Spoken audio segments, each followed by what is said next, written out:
going to record this for posterity's sake, aka YouTube and or BitTube.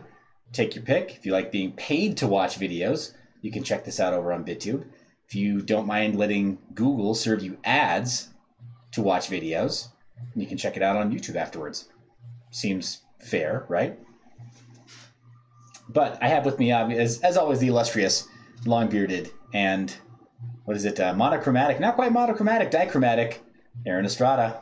How are you, brother? Good. How are you doing? Can't complain. Seems to not improve conditions when I do. I'm trying to stop. So, I'm trying to kick the habit. Interesting week in crypto. It looks like there was a little mini rally going on. Oh yeah, for sure. We talked about that a little bit. I mean, we lost some sleep over that last night talking about it, actually. Yeah. But specifically, you hit me up. Man, it was several days ago, talking about Dash. You were like, check out Dash. I was like, I'm going to check out Dash. And I looked at Dash, but the market cap was like all up and to the right, and I just kind of got excited and got lost. I was like, I know I came here to look at Dash, but there's a bunch of other stuff that I'm excited by too. It's not the biggest single day move that it's had in the last year, but it's pretty big move compared to what it's been doing all year. And I'm not a master at sort of chart reading, but I'm starting to learn the fundamentals of chart reading. And so there were some pretty obvious indicators that this could have happened. So basically, there's a couple of indicators or studies that I know how to use right now, which is RSI and MACD. Those are the only two that I really sort of understand well enough to put any stock in. And RSI was making it look way oversold, basically. So before the move, its RSI was kissing something like 28, which is way oversold, right? That's like a really low RSI. That's like the lowest its RSI has been in well, it was pretty low at the beginning of the month too. It hit about, it looks like it hit about 16 at the beginning of the month. But anyway, there was some indication that it couldn't keep going down like this, right? So anyway, what does it do? Like within a day of hitting, or about a week of holding at that like lowish RSI, it totally pumped, and in a day moved up like 25%, which is just nuts. Jeez. Yeah. Oh man. Well, man, here we are. Good grief.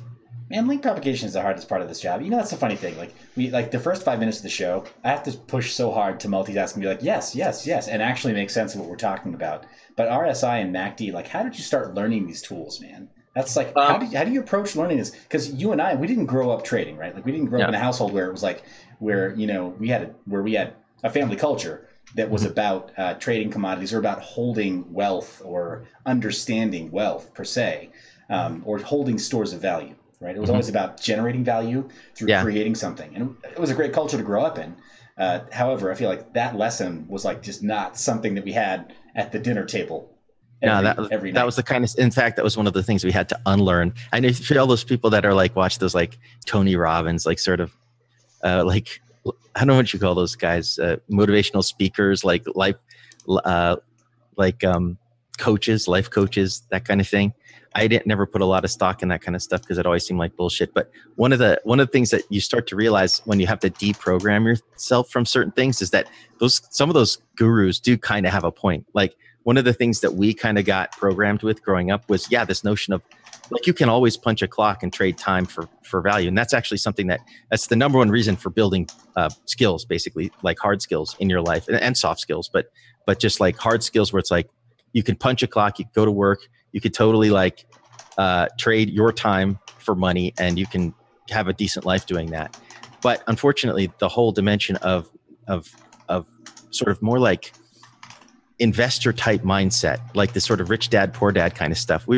Our dad was definitely a poor dad in that respect, right? Like, right. It's such a tough thing to say though, too, because I mean, I found other role models in life, can't name names, right? But I found other role models in life that would stand in as that proverbial rich dad. Yeah. And man, they just did not have the same kind of social capital that our dad did. Like when our dad passed away, like it left an impact. People were emotionally cratered. Oh yeah, yeah. Like, no, his close friends were devastated by when he passed away. Yeah. And Phil, whereas children, of course, it impacted us as well. But I'm just thinking of it, people Right. outside the family. And in terms of and those financial lessons, you're right. Like, to take that book specifically, he was like the proverbial poor dad. He did teach those lessons. Yeah. Yeah. So whether he meant to or not.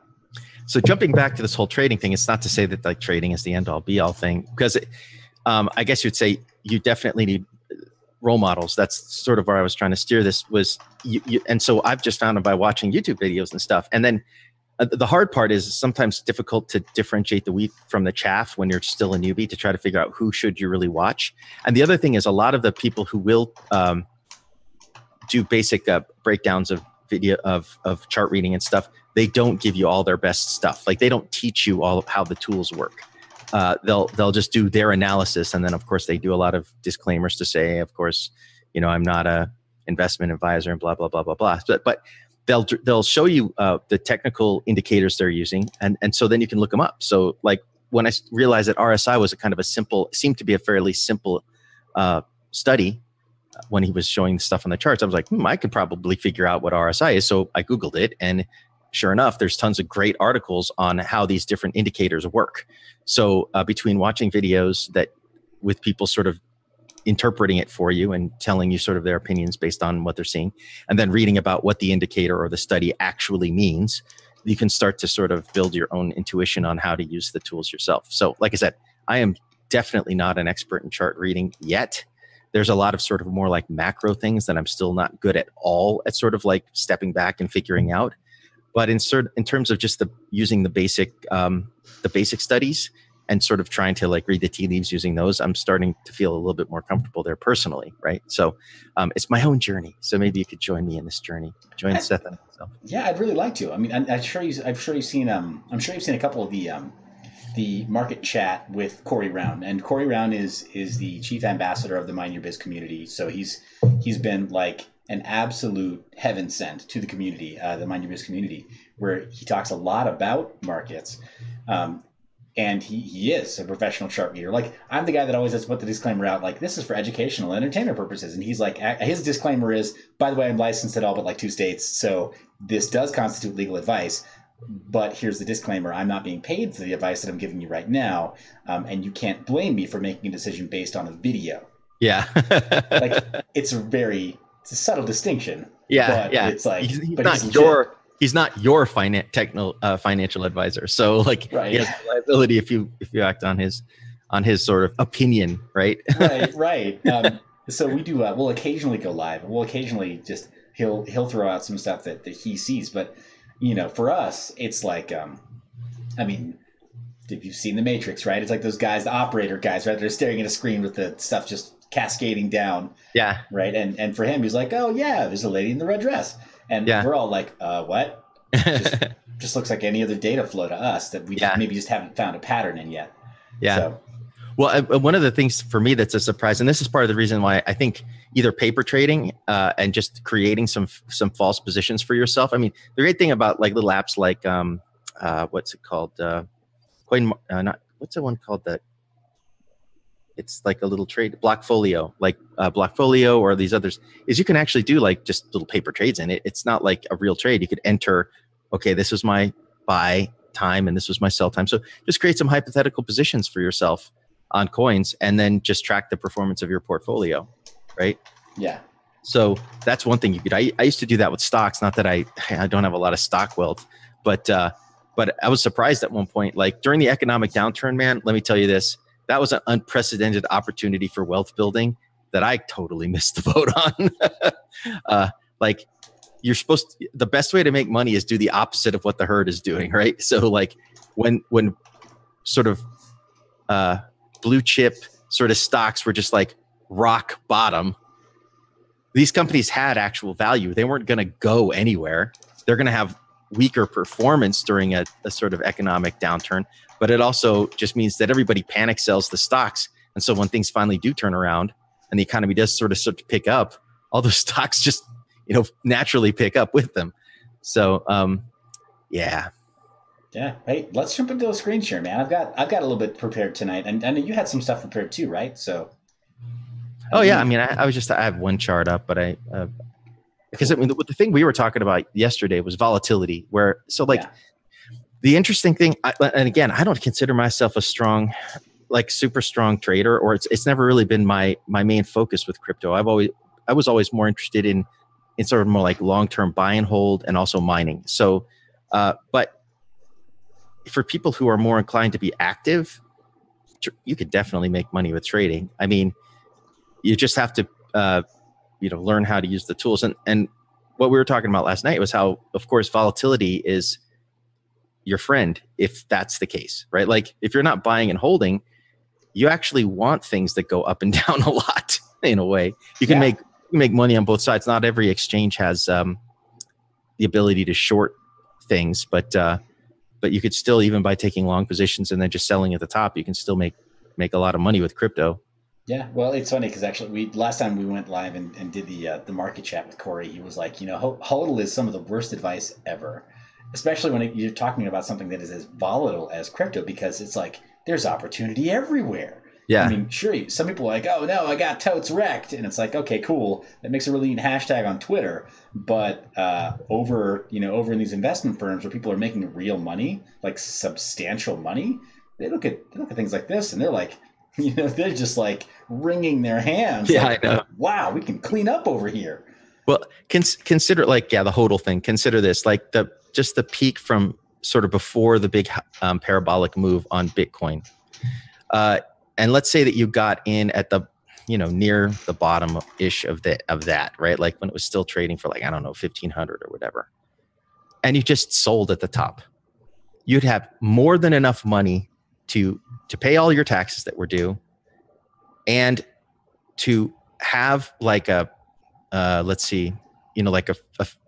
huge profits, basically. Like I'd have to get out a calculator probably to figure it out, but let's see, if it moved up from that to 20,000, I mean, that's like what is that, like 15x? No, like and so assuming that you could have exited exactly at the top, which would have been possible to predict. So let's just say that you started selling into the very top, the hyperbolic or the parabolic, move there that happened. So you starting to dump at around 15,000, right? So you did a clean 10x in just a matter of, I got to get up Bitcoin here in order to even figure out what this is, but what the prices actually were.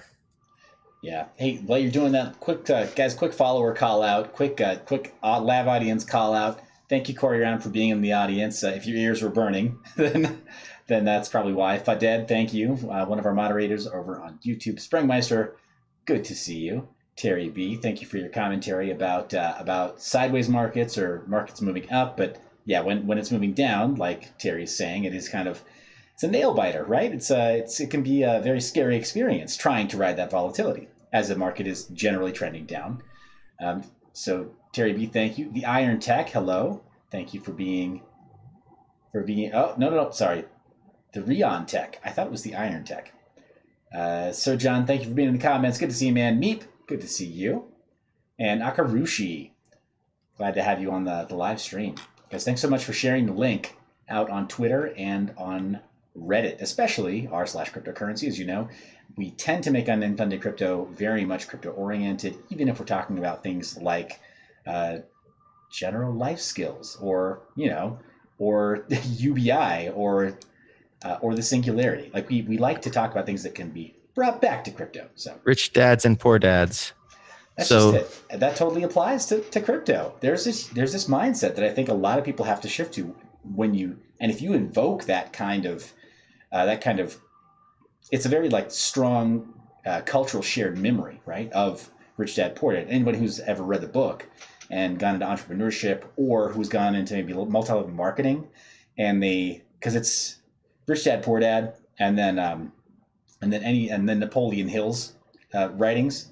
That's like those are like gospel in multi-level marketing circles. It's like they pass around, they re-gift Think and Grow Rich and Rich Dad Poor Dad, like so many Mormon missionaries going door to door, like, here you go, I've got a message for you. It's about changing your attitudes and beliefs towards wealth. Yeah, it's really interesting when you look at how tightly the ranges that the daily ranges that Bitcoin trades in, and then when it does move, or all the cryptos, and that's that is one of the reasons why the whole HODL advice is maybe not the best. But so here's something, by the way, too. If you are going to trade cryptos really actively, one thing I would definitely encourage you to do is to understand what the tax implications of that are.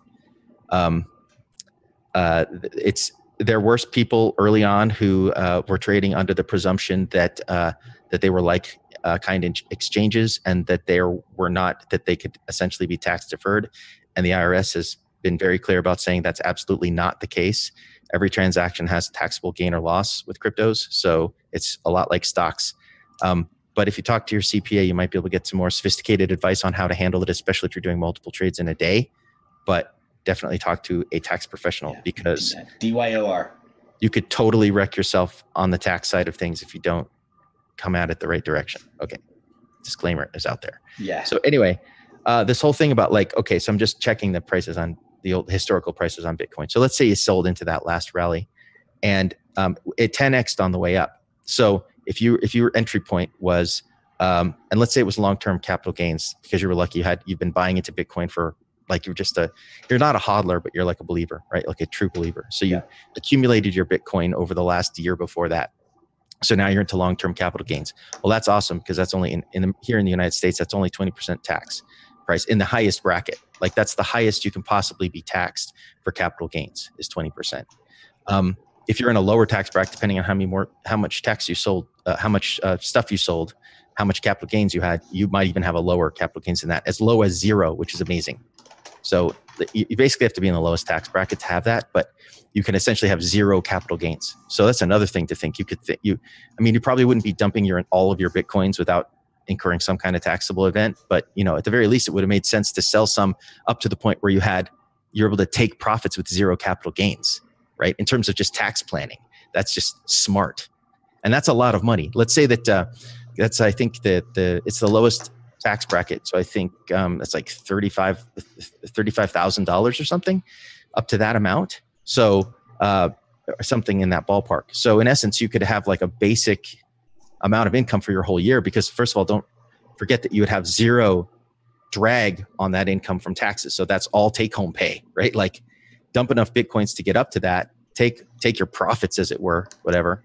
And then you wouldn't have any taxes. It's a very efficient way to get it into your fiat currency, and then move on. Or another strategy could be just take the full tax hit, dump your entire, this is a really bold move. You'd have to have balls of steel to do this.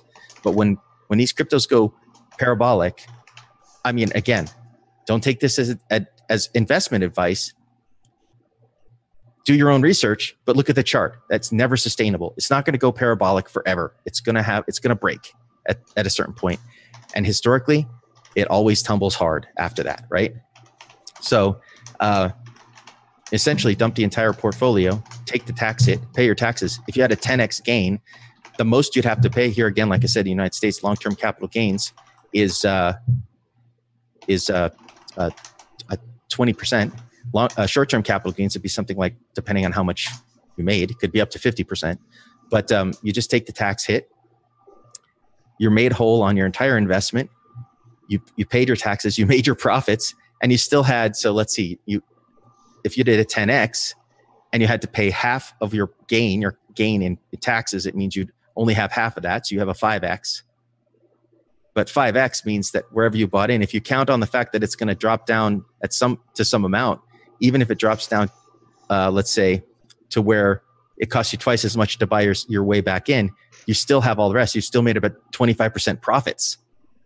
And you could still buy back into the exact same position in a few weeks, and have the exact same amount of cryptos that you had. So was it Corey you said? He's completely right. Sometimes hodling's like really not the best advice when you have opportunities to take profits like that. Like, I'm very good with 2020 hindsight. So here's a situation where I could say, yeah, maybe I should have probably just dumped my entire portfolio at the peak.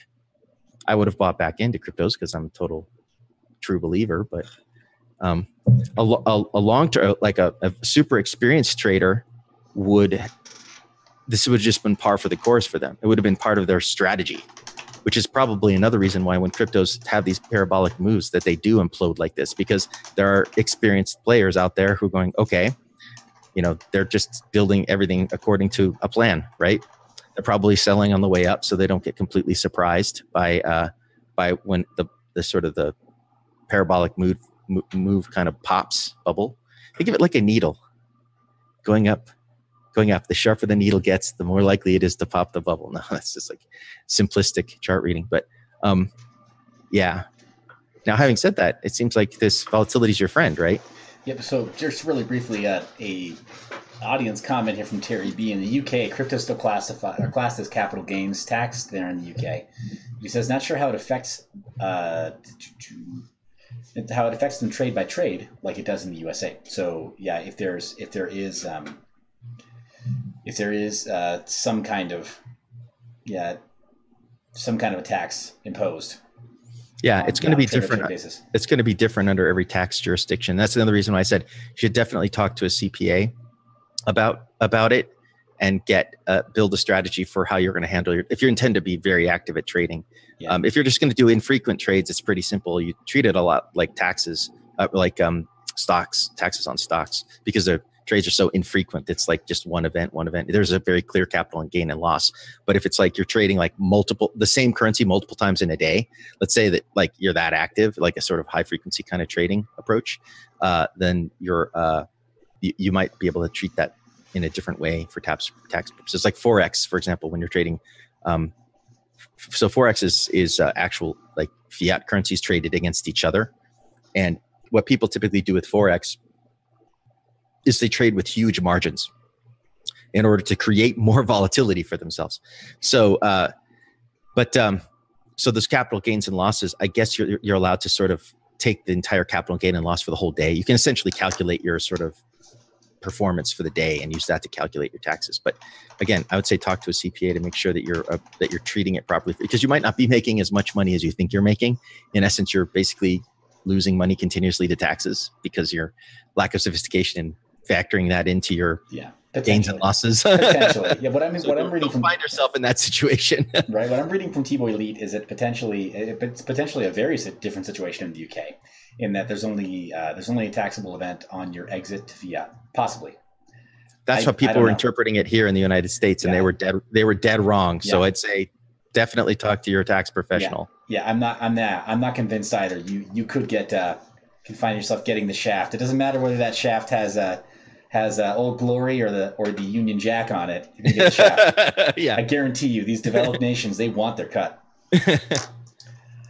So CryptoMine Tech says there's a short-term capital gains rate. I think it's 15%, and there's a long-term cap gains of 21%. Again, do your own research. Speak to somebody. Do your own research. You're also that's going to be standing behind you. I have to completely say, I have to say, like, first of all, that's totally wrong, because that's too simplistic a description. Your short-term capital gains rate is associated with your tax bracket. So that might have been right for you once. It's not going to be right for everybody in the audience. So don't take that as gospel. Do your own research, please, everybody. I mean, I've seen people in like Reddit and different forums and stuff talking about how they got completely wrecked on taxes last year because they naively were trading like crazy, and the IRS released their new guidance, and they'd been operating under an incorrect assumption, and ended up realizing that they had a $50,000 tax liability. So hey guys, we got ourselves an expert in comments. Corey actually just typed up and said short term is always higher than long. Actually. Oh, absolutely. It's always going to be your income bracket. So, which is almost always a higher tax bracket than anything you'll end up paying on long-term capital gains. And Terry's also saying, hence why I haven't converted any to fiat yet, other than to buy stuff directly with crypto. Yeah. Smart man. If you can make that work, then that no, but that's sense. Also a taxable event as well. It just depends. Again, it depends on who you talk to. You'll even get conflicting results from some tax experts. So part of that is because, guys, we're so new into this space, and it sounds crazy, right? 10 years. We're 10 years into this experiment, this crypto experiment, blockchain experiment, but like this is very new. There's very little precedent, actually. So when you see, like, for example, if you're trying to find precedent of people being audited by the IRS based on inquiries regarding crypto, you're not going to find a very long list of people you can talk to. But they're coming. That's why they subpoenaed Coinbase to get records, because they thought they could, right? So now, having said that, places like eBay and PayPal, they have a specific policy for when they'll report you to the IRS, but the amount of volume you have to do puts you in a category of where you actually look like a business that's using eBay you have to have over like $20,000 a year in eBay business in order for them to like narc on you. You guys are wondering why I don't like taking PayPal on my e-com site. You're really wondering if it has anything to do with crypto at all, by the way, with some of the equipment, which on that note, we should talk about some of the projects that we're working on and why we operate the way that we do in this space, because some of this informs that, right? Like if you're working with payment processors on eBay and PayPal for e-commerce, then you're going to have these kinds of problems, and for them, it's like they don't even think about it. It's knee-jerk response, right? Like the IRS says, give us your records. They say, well, obviously we want to comply. We don't want to be implicit, or we want to be complicit in there being some kind of a problem here. So they hand over records without any delay. That said, there are serious problems with PayPal and with eBay in terms of when they will shut things down at their discretion. So, well, in money services businesses like PayPal there's a ton of requirements that they have to meet in terms of the know your customer stuff and all of the and all that kind of stuff. So it's not like you set up a website called PayPal and start like acting like a bank without having to do a bunch of like compliance stuff. Yeah. For those of you who think that it's that simple, you have to get licensed usually in every state as a money services business. It's just part of the reason why crypto has been such a challenge for so many startups that are doing more like money services businesses types of activities around the crypto, not just like mining or using it as an individual. You don't have to register as a money services business if you're trading. It's like think of it as like a Beanie Baby, right? It's like a blockchain collectible digital asset, right? It's like it's definitely your property. You can do whatever you want with it. But if you're actually running a business around trading that for fiat or whatever like that, now you're moving to the realm of a money services business, and that's when you have to start going through all of the compliance stuff and the licensing stuff and all that. So they're trying to not lose their licenses, so they're always going to like bend when there's some specific request for information or whatever. It's some of it's kind of part of the requirements of their compliance stuff for their licensing. So yeah, just keep that in mind. Yeah, so we got some really great comments here. We've got Wes Weisenhorst, or also known on YouTube, started up his channel called Not Your Normal Miner, and he's mentioning this is some good food for thought. I seem to sell at the wrong time, so I guess I'm ahead on the losses, LOL. On a serious note, thank you for this information. This is something that I never considered when I started my gardening, my mining garden, and anyone just getting in should listen up. So, oh yeah. Thank you. Well, and also the nice thing about running, so you say you have a garden, but even if you have a garden, depending on the size of your garden, it might make sense to still run to create a little business as the container for it. LLCs, as we've spoken about before, are not very expensive to set up, and they're not that hard to manage. It's just like you have to do your books kind of twice. You have to do books for your company that you keep separate from your own accounting, and you have to do so. The nice thing about businesses too is that. This is a terrible thing about earned income, by the way, as an individual, as a human. You make your money first, like when you're earning income, punching a clock, making the income. You make the money first, you pay your taxes, and then you take your expenses. In most cases, that's the only way. You're not allowed and you're not allowed to expense a ton of stuff as an individual. They cap a lot of the things that you can do, even as a contractor or as a freelancer. If you have a business, you get paid first. You take out your expenses next, and then you pay your taxes on what's left. So you get a way better tax treatment. And it's a lot easier if you have a lot of property that you want to depreciate, which in the case of mining, that is when I told my CPA, when I was more active as a miner, about the fact that it was really CapEx intensive, he got really geeked out and excited about that. He's like, really? Because there's a bunch of stuff you can depreciate now. So it actually helps create a tax offset as well. Whereas an individual, it's really hard to justify that. It's like a hobby, right? So unless you actually have a business, the government's not really going to let you expense all of your mining gear as a hobbyist. But as a business, it's like business equipment. It's de rigueur. Oh my gosh. Some of the stuff the businesses get away with writing off is like, wait, seriously? I mean, again, consult the CPA, consult somebody that actually specializes in helping achieve those write-offs at the end of the year. They will be worth their fee, period. They will be. But, and I even learned something new this year when we were doing taxes for one of my businesses that I was never even on my radar. So up to a certain limit, and I think it's like fairly high. It's like over $1,000. I think it was like $1,200 or $1,500. Anyway, I'm just in my mind I rounded it to 1,000. But any expense, even if it's like a normal, typical capex sort of expense, up to a certain limit, you can write the whole thing off in the first year. You don't even have to depreciate it over multiple years. So that's like fantastic. Depending on if the capex, the business equipment is a small piece of equipment, but things like an office chair and desks and things that you can keep under this threshold, you can write the whole thing off the first year. Right. So consider it shelving, right? So, and let's just, I mean, not even exhaustive list of equipment that you would normally need in mining and then in masternode hosting. If you're doing your own masternode hosting, not through a VPS, but you, for whatever reason, felt like, I want to do this on my own. We were talking about that before the stream. It's like, when you look at the cost, actually, you have to do something of a masochist to think like, no, I definitely want to set up my own master infrastructure. Right. Cloud is just, there's a reason that it's kind of the standard. But part of the reason it's taken off is because building data centers is expensive and maintaining all that hardware is expensive. And it's easier just kind of to let someone else do it. Right. But then, so looking just like what a miner needs, right? So even with like open air frames and the bare bones PC components, you have to put it on something. You can't just put it on pallets on the ground. It is very economical. But generally speaking, you're going to be getting shelving. You're going to be getting PDUs. You're going to be getting switches. And you're going to be getting, you might be getting cable runs too, right? Little cages and stuff that run across. You may be getting other kinds of equipment that very closely resembles office equipment in order to repurpose it to support some of this gear.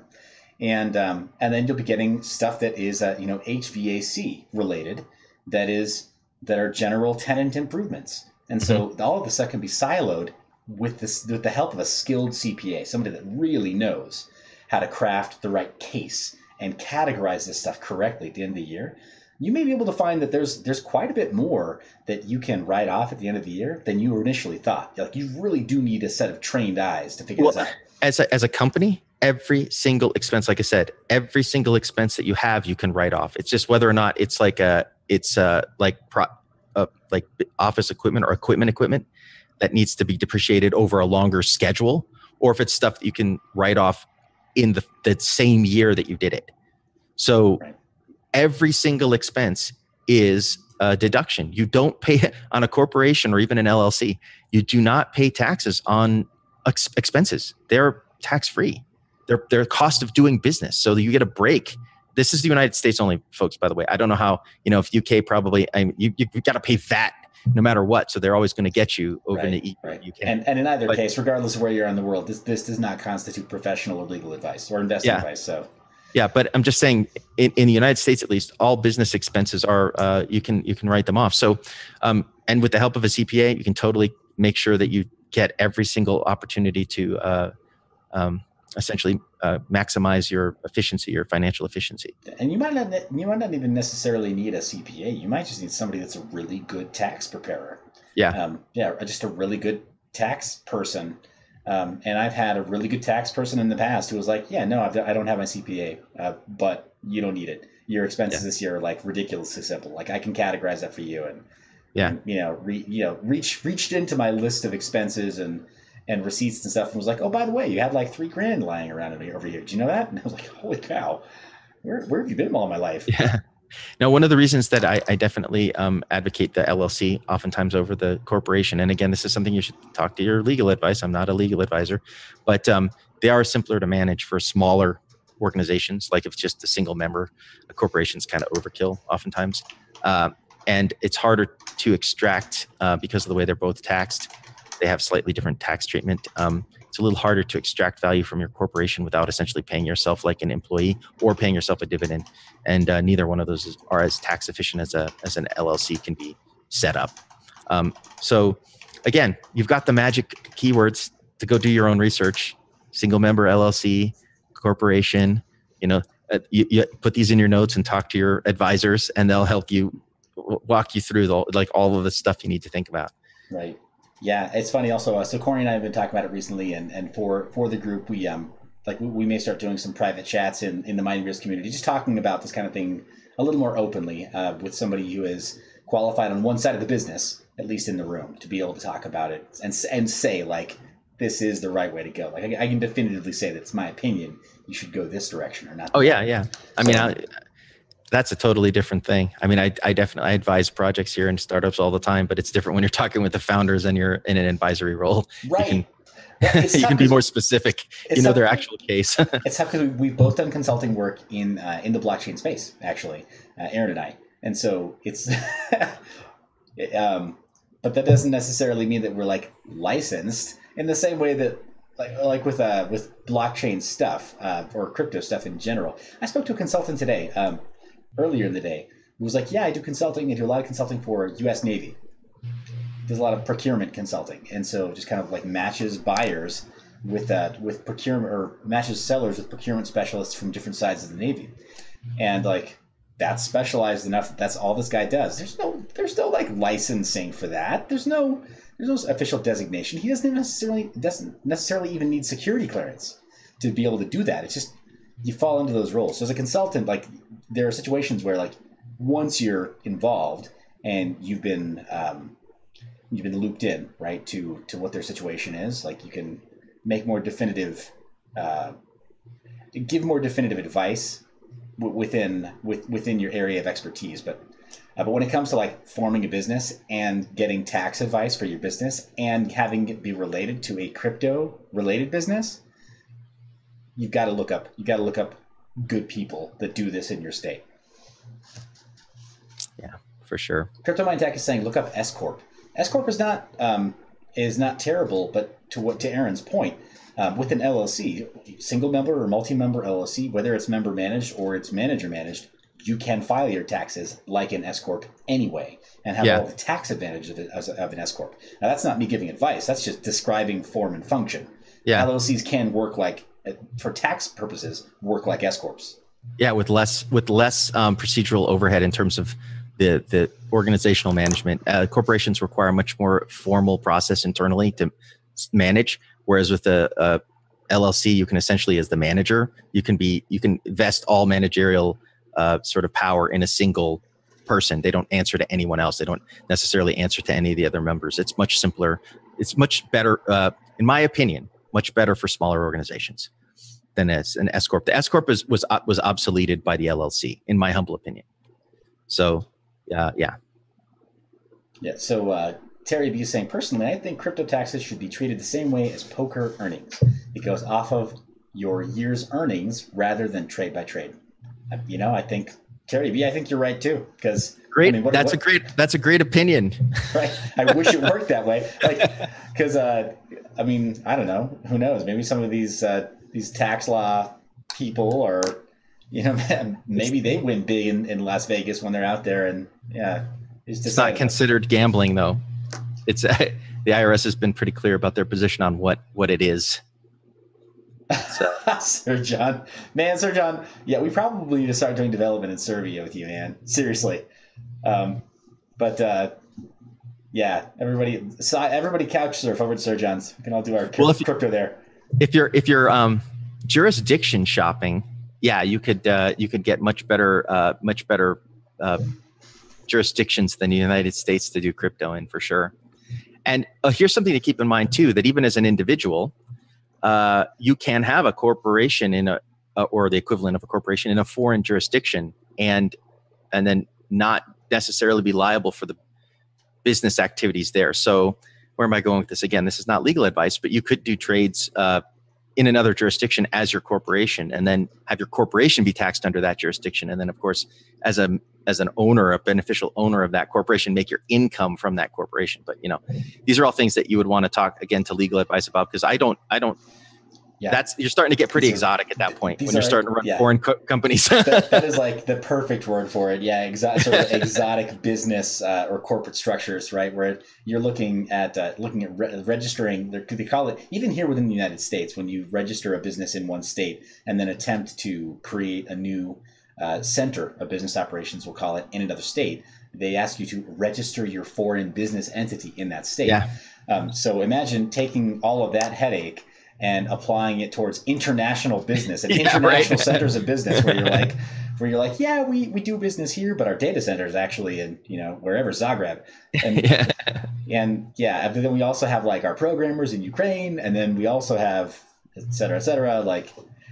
And it's not that the IRS isn't wise to this stuff either. They expect you to report your basically interests in foreign companies as an individual. If you have a controlling, or not even a controlling interest, but a beneficial interest of any kind that's beyond a certain threshold, you have to report it. Otherwise, so anyway, they're onto that kind of stuff. So it's not like they're dumb.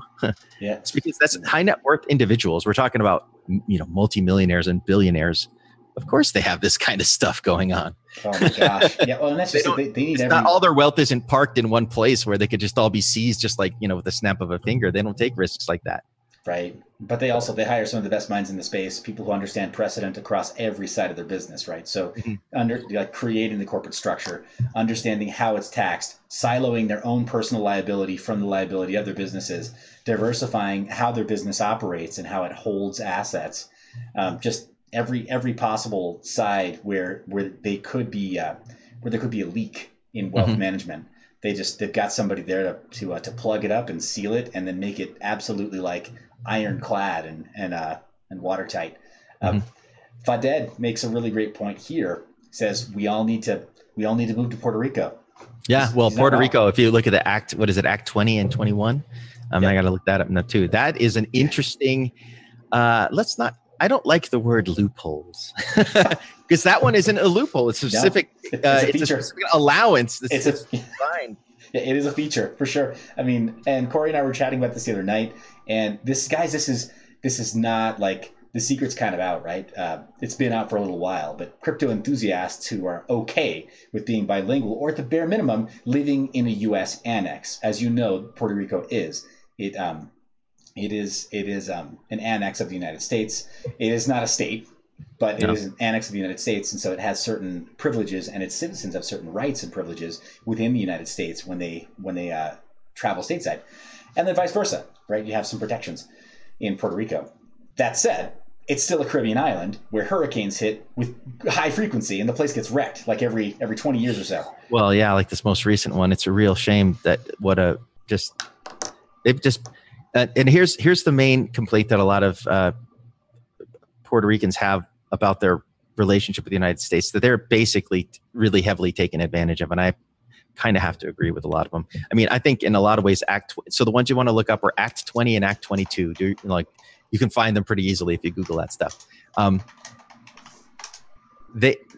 think in a way, maybe Act 20 and Act 22 might be like an FU to the actual federal government here, because it's like they've been taken advantage of so much. It's like, even though it's almost like cutting off their own nose to spite their face in terms of the whole financial situation, because they're going to lose local tax revenue to it as well. They might see it as worthwhile in order to attract enough business to the island. Part of so one of them, Act 20 and Act 22, they have to do with your personal income and also your company income. So I can't remember which is the personal one. I think Act 22 is the Individual Investors Act, and Act 20 is the it sounds like they're about to maybe change some stuff too, because it might be because they just thought it was too generous or something. Last I read the Act 22 or Act 20 with regards to Puerto Rico. One of the major considerations to being able to do business there, or set up a business there, or have all of the new tax advantages of being there, is that you have to be able to prove that you are actually physically there 180 days out of the year. Not just like resident as in like, no, look, here's my mail, but like, no, I can prove that I was physically there 180 days out of every year. Mm-hmm. It's quite a trick. No, I mean, I think that's reasonable. I mean, I don't. Why would they want people to just set up shell companies there? That seems pretty lame. So, and then when it comes to doing the companies, there's a certain amount of, if it's Act 22, I think for the companies, you have to have a certain amount of employees too. So it's not like you can just benefit from it by having a shell company. You have to have like a minimum number of employees that are Puerto Rican. Well, that's what I'm getting at, is that even having a shell company there, it really isn't as simple as just having an address and showing like, look, I have mail there. Like I couldn't prove that I live in my current residence. I couldn't provide the kind of proof that I live at my current residence 180 days out of the year. But that is the actual requirement for setting this up in Puerto Rico. It is not as you would expect in other places, right? Like saying, hey, look, here's a utility bill that has my name on it or whatever else. Because, yeah, clearly you can pop that up anywhere in the world, right? And that's why so many crypto scams are setting up shop in kind of swankier London addresses to try to throw people off their scent. It's like, oh, well, they're set up in London. They must be legit. And we saw this on Scambuster Saturdays a few weeks ago. But apparently this is a common complaint that a lot of like the crypto MLMs that are trying to like sell cloud hash that they don't have machines to back up, they're getting an address. They're getting some kind of registered agent service in London and popping up these new these new little matchstick operations where like there's no substance to it, and by the time their registered agent agreement is done, they burn it to the ground. Done. Move on to the next, and they've gotten off scot-free, like taking people's money. But they were in London. How's that possible? They had to get a proper business license and stuff. Well, if you look at the any kind of investment contract, subscriptions agreements, or all of various stuff, I mean, they always have disclaimers in them that say that this company has not been.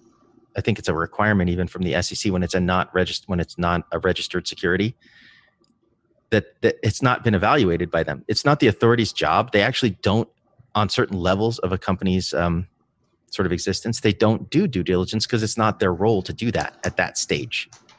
The company could be registered and it could be completely legit and still be a scam company. I mean, like, what's his name? The whole Wolf of Wall Street guy. He was selling real stocks of real companies, but they were just these super thinly traded penny stocks that they could totally manipulate, and he was scamming people using other mechanisms. So yeah, that's why doing your own research is always important. Yeah. So let me troll back to the comments, see what else we have. It looks like Corey is mentioning that Switzerland, that it's possible that it's by dead, so we can do a boiler room in Puerto Rico. I wouldn't recommend it. Right.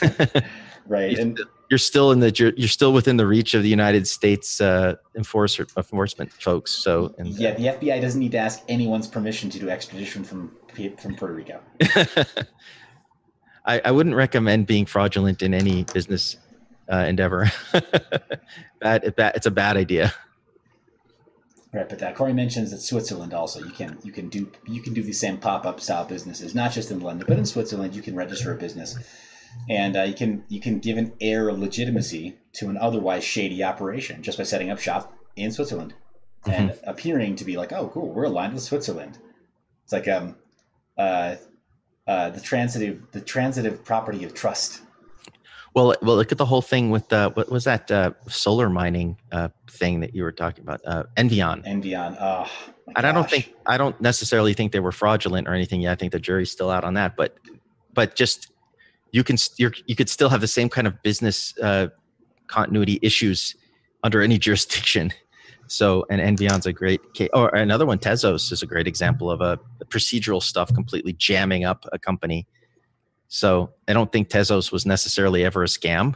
It's just that they ran into all kinds of internal procedural managerial issues and couldn't come to an internal consensus. And because of management issues, ran into all kinds of trouble. So yeah, Newbie is saying, pay your taxes on your crypto. Be legit, basically, is what you guys are saying.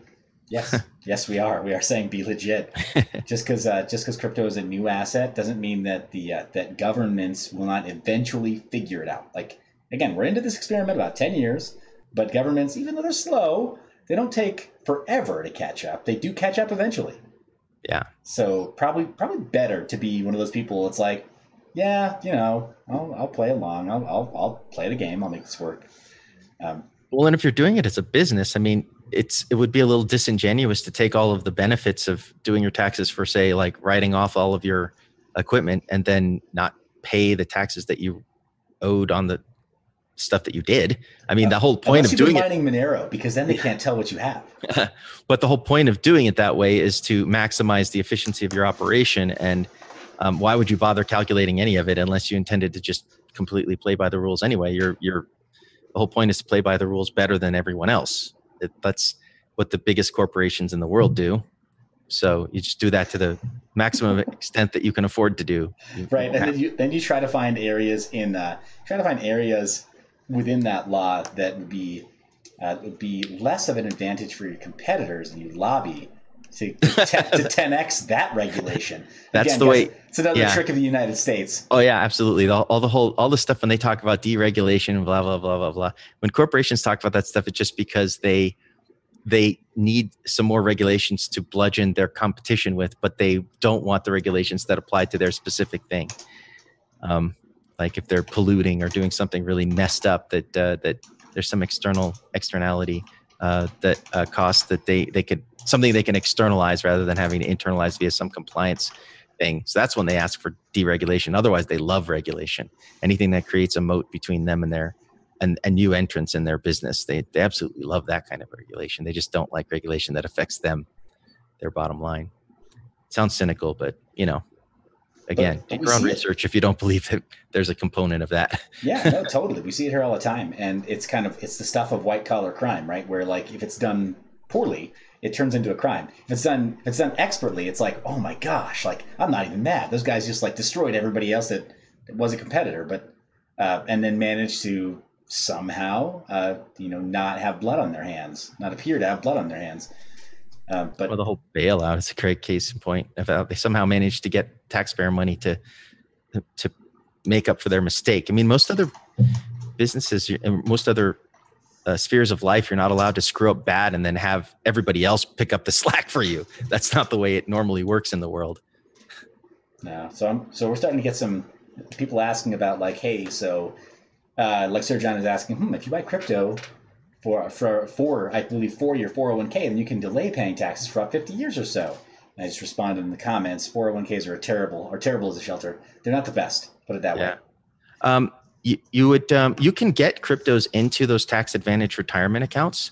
And in fact, I was doing a lot of research on how not 401ks because they're a little, you have to get those via an employer, but you can do a self-directed IRA, and there's various mechanisms by which you could create what's called a self-directed IRA. And then you can trade inside that IRA basically unlimited amount of trades and not have a tax liability. So yes, that is a strategy you could use. The catch-22 there is they're a bit of a pain in the ass to set up. They take some time.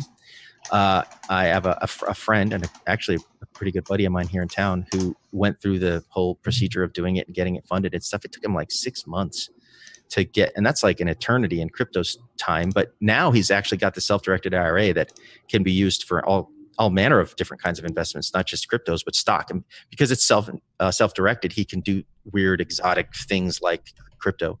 And there's a handful of types of investment you're not allowed to do specifically under a self-directed IRA, but crypto isn't one of them. So it's like things like you can't do like other types of collectibles like wines and art and things like more thinly traded Beanie Babies, I guess, thinly traded esoteric collectibles, but cryptos don't fall into that category.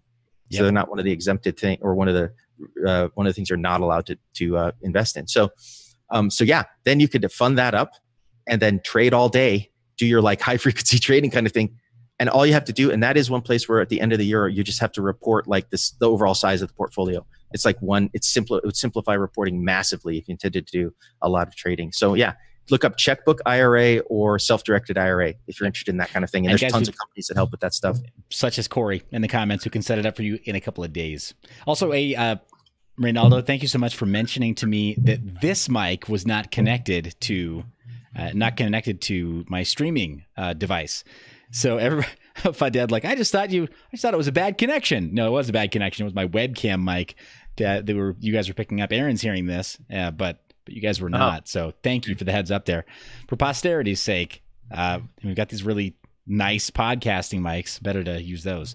Yeah. But guys, yeah, Corey in our group, I think what we'll probably do is we'll probably set up a sub channel and make sure. So Aaron, on the Mind Your Biz community, you are currently listed as Block Farm, right? BlockFarm.net. Okay, so we'll make sure that you're pulled into that group, because I know Block Farm has had some things in the works that are not necessarily, we can't really talk about yet, that are under development, but BlockFarm is working on at least custodial masternodes as a way for for businesses. It's not custodianship. It's hosted masternodes. Yeah, got it. Okay, you just wanted to make sure. Like, we're an IT company basically, right? Like we provide a cloud services. Very cool. I think there's probably a bit of strategic alignment that can be achieved here. But guys, right now, definitely. I think we're probably going to be working with Corey over the next couple of days. People who are like, hey, I've got questions about IRAs, like various different kinds of IRAs and what my options are. Clearly, as you guys know, Corey can operate within the southern United States easily, and then many other states throughout the continental U.S. But that's cool. Yeah. So definitely let's continue that conversation about setting up IRAs, etc. Well, self-directed IRAs, man, I'm interested. Like I said, after watching my friend, I told my friend, I'll let you be the guinea pig, and then you can report back to me when it's all done. And he's finally done with it. And it was a major ordeal for him. Yep. It wasn't setting up the basic IRA that was the hard part. It was setting up all of the stuff in it. Because it's literally like a company that you control that is owned by the IRA. So, but you're the beneficiary. That it makes absolutely no sense. But that's the way IRAs are set up. You do not have direct control of them. You have but via this mechanism, you can essentially create a mechanism by which you can control the assets directly. You just don't own them. The trust owns them. It's crazy, but that's how it works. Yeah.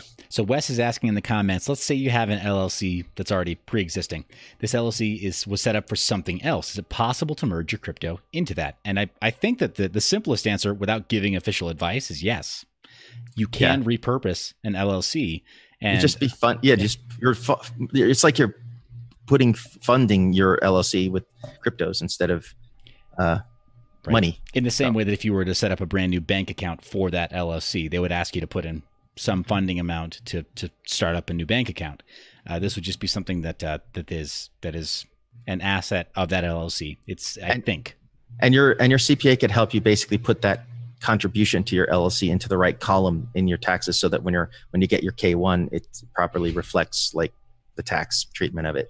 Fudad says, LOL, that sounds like a scam. Not your LLC, Wes. I think he's just trolling. Oh yeah. Well, it's funny because when you look at the mechanisms by which these IRAs work, they absolutely do seem like scams. It's like, why is it so convoluted? Like, but it's just the way that needs to be structured in order to be compliant with the rules that even allow IRAs in the first place. So self-directed IRAs, when you look at the mechanisms by which they're sort of like structured, they definitely seem like a hack, like an IRA hack. Like it's a trick to get them to work the way you want them to work. The thing is, IRAs almost themselves look like a hack compared to 401ks, and 401ks look like a hack compared to some other types of savings vehicles. Like there's so much, like as has been commented in the comment section, trying to preserve wealth in the United States that looks like a hack. Sorry. Well, and one thing, and sorry, because this is all US specific stuff. I know other countries, so like, in Australia, they have their superannuation, and I don't know what they call it in the UK, but they all have slightly different mechanisms to do the similar kind of stuff. Oh, this is one caveat that definitely needs to be brought up apropos of an IRA. You cannot actually take the money out of it tax-free until you get to retirement age, which in this country is 59 and a half years old. I was going to say, but what if you retire at age 35? What if you got it like that, bruh? What if you hit Lambo status at age 35? Yeah.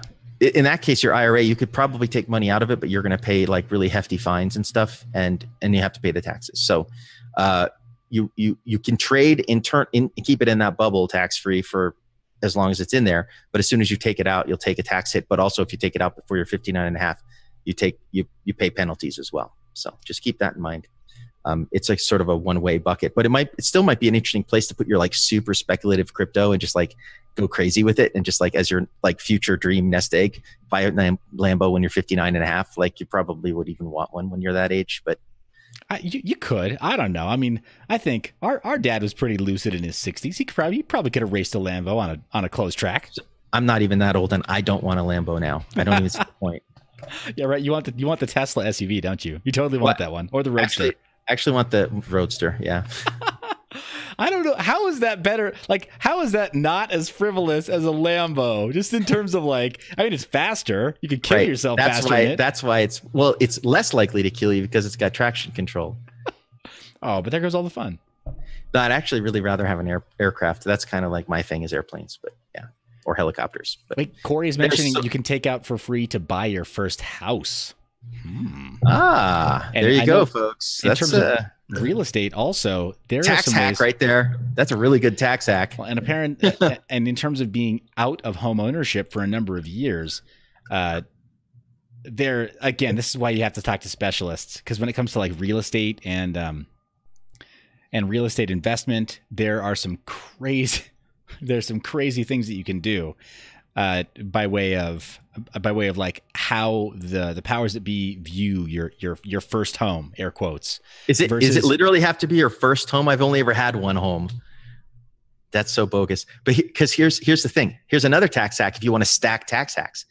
If you live in your primary residence for 2 out of 5 years, so if you don't even have to own it 5 years, you only have to own it 2, and you have to live in it both. So 2 out of 5 year time frame window, you can sell it with 0 capital gains. So build up your nest egg to buy your first house, your whatever, in your IRA, if that's true what Corey says, because that sounds cool. I got to look that up. Buy your first house using money you built with your self-directed IRA. So you get those capital gains out of there tax-free, or you can use them, right? You can use that money before retirement age.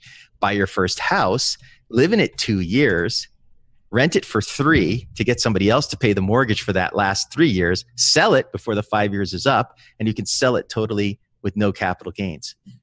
You just double stack the tax exemptions to the massive advantage to yourself. Awesome. I don't know if they'll ever get rid of that exemption here too, because it's so popular, that sort of 2 years out of 5 principal residence thing. They probably have like pitchfork mobs running on DC if they ever try to change that one. Yeah. Well, I know Miriam and my wife and I successfully sold a home without capital gains, so that was cool. But this, I mean, it's been over 10 years. It's been over 10 years since that happened. So yeah, again, talk to specialists. Deal from the USA. He was like, so you guys are talking about Haven, right? The coin, Haven protocol. Talking about Haven, right? Haven shilling? It's like, I said, nope, we're XMR. We're Monero shilling. Though I've got to admit, my interview with Donjor, I did really enjoy speaking with Donjor. He's got such a cool accent, and clearly is really focusing on that project and keeping it afloat. Can't talk about recent events over there, but yeah, cool project. Corey's saying there are some holding companies you can keep your investment property gains in and pay no taxes to until you see the money again. Oh yeah, that's a what do they call that? REIT? Something not a. Well, yeah, REIT, but I'm talking about when you sell with a capital gain, like if it's commercial property. Mm-hmm. What's it called? Trying to find it now. Yeah, Deal from the USA mentioned it in the comments. I don't want to talk about that too much. 1031 or 1031 exchange. That's kind of more for real estate properties. If you're invested in like a REIT, they would be doing stuff like 1031 exchanges like for you, like as part of the holding company. Yeah. Corey's mentioning it won't be taxed as long as it's reinvested in another project.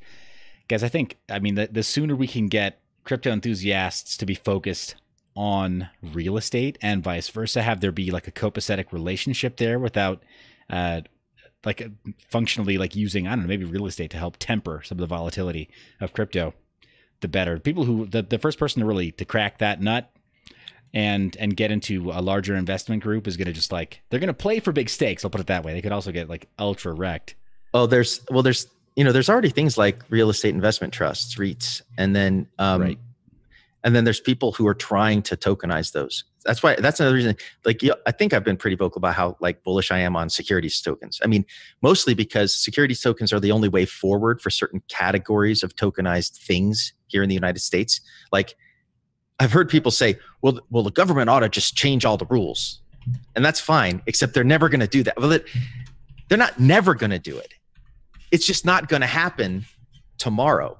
So the easiest thing to do is just to make the tokens conform to the rules as they exist today, because the rules aren't going to change tomorrow. It's going to be potentially decades for them to change to fully accommodate some of the things that people want to do with tokens that, like, under current laws here in the United States, qualify as securities. It's just like, there's no way around it.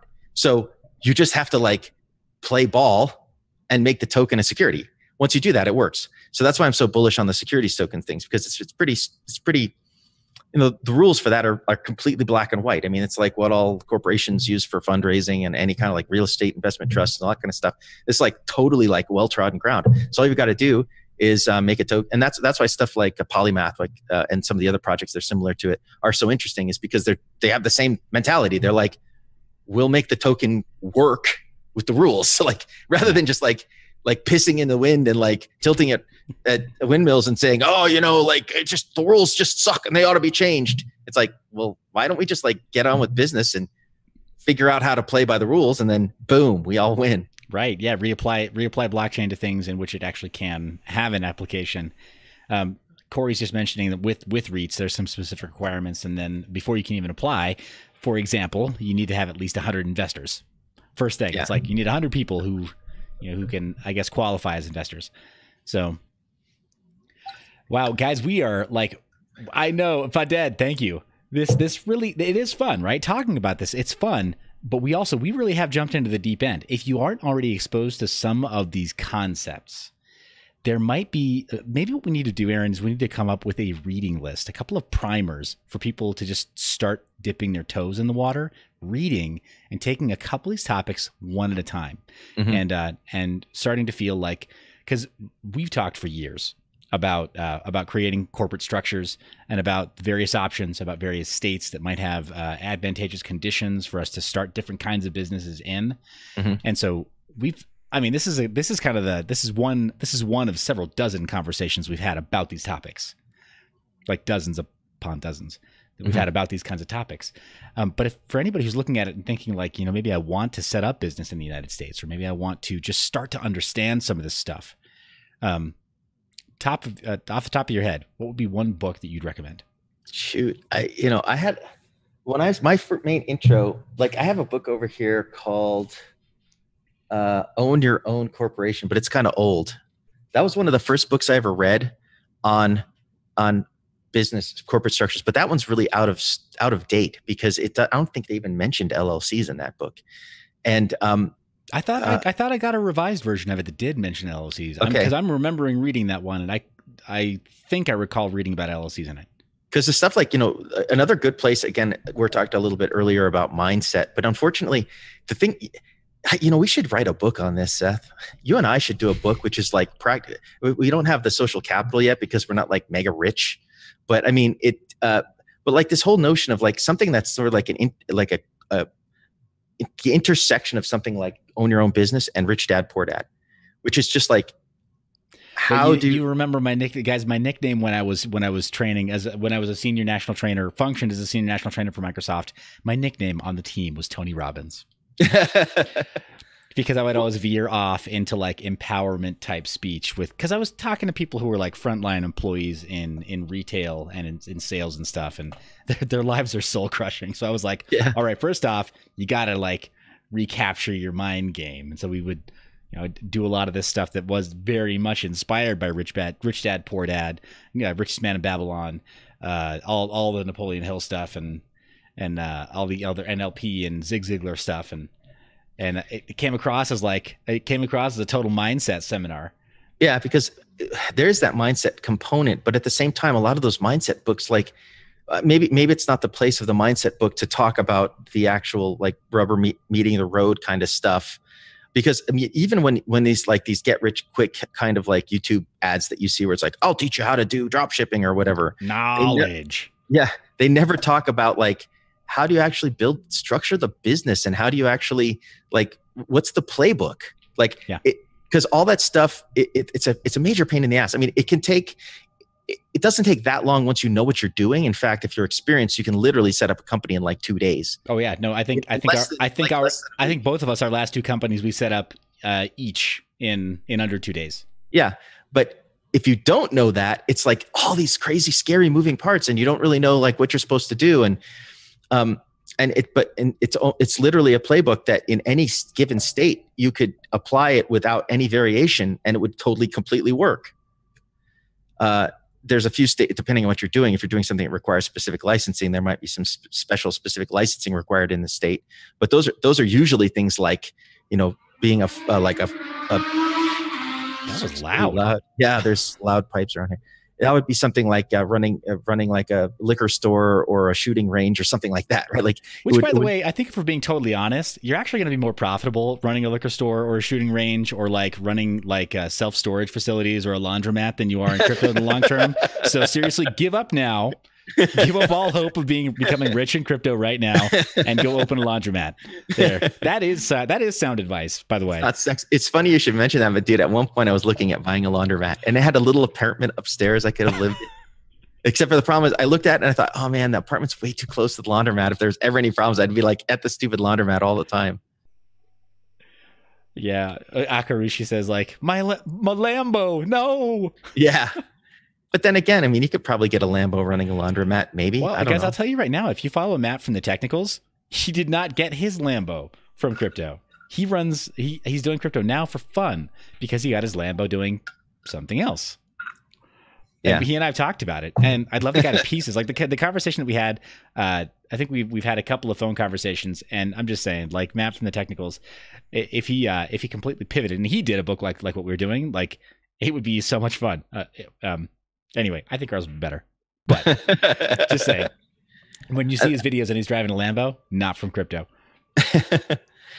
Yeah. So, I mean, the idea for this book wouldn't be necessarily crypto specific either. It would be sort of like, yes, you can do it. Here's the playbook. And here's some ideas like it's like the unwritten second version of Rich Dad Poor Dad. Like basically everyone, if you look at the reviews of Rich Dad Poor Dad, so many people are critical of the book. There's like, it's just a bunch of like rah cheerleading mindset stuff. And he never talks about how to do anything. He talks about selling like Velcro wallets and a couple other businesses he had, and then real estate, which is like, real estate, it's one of those things that it's almost foolproof, to be honest, if you don't mess up.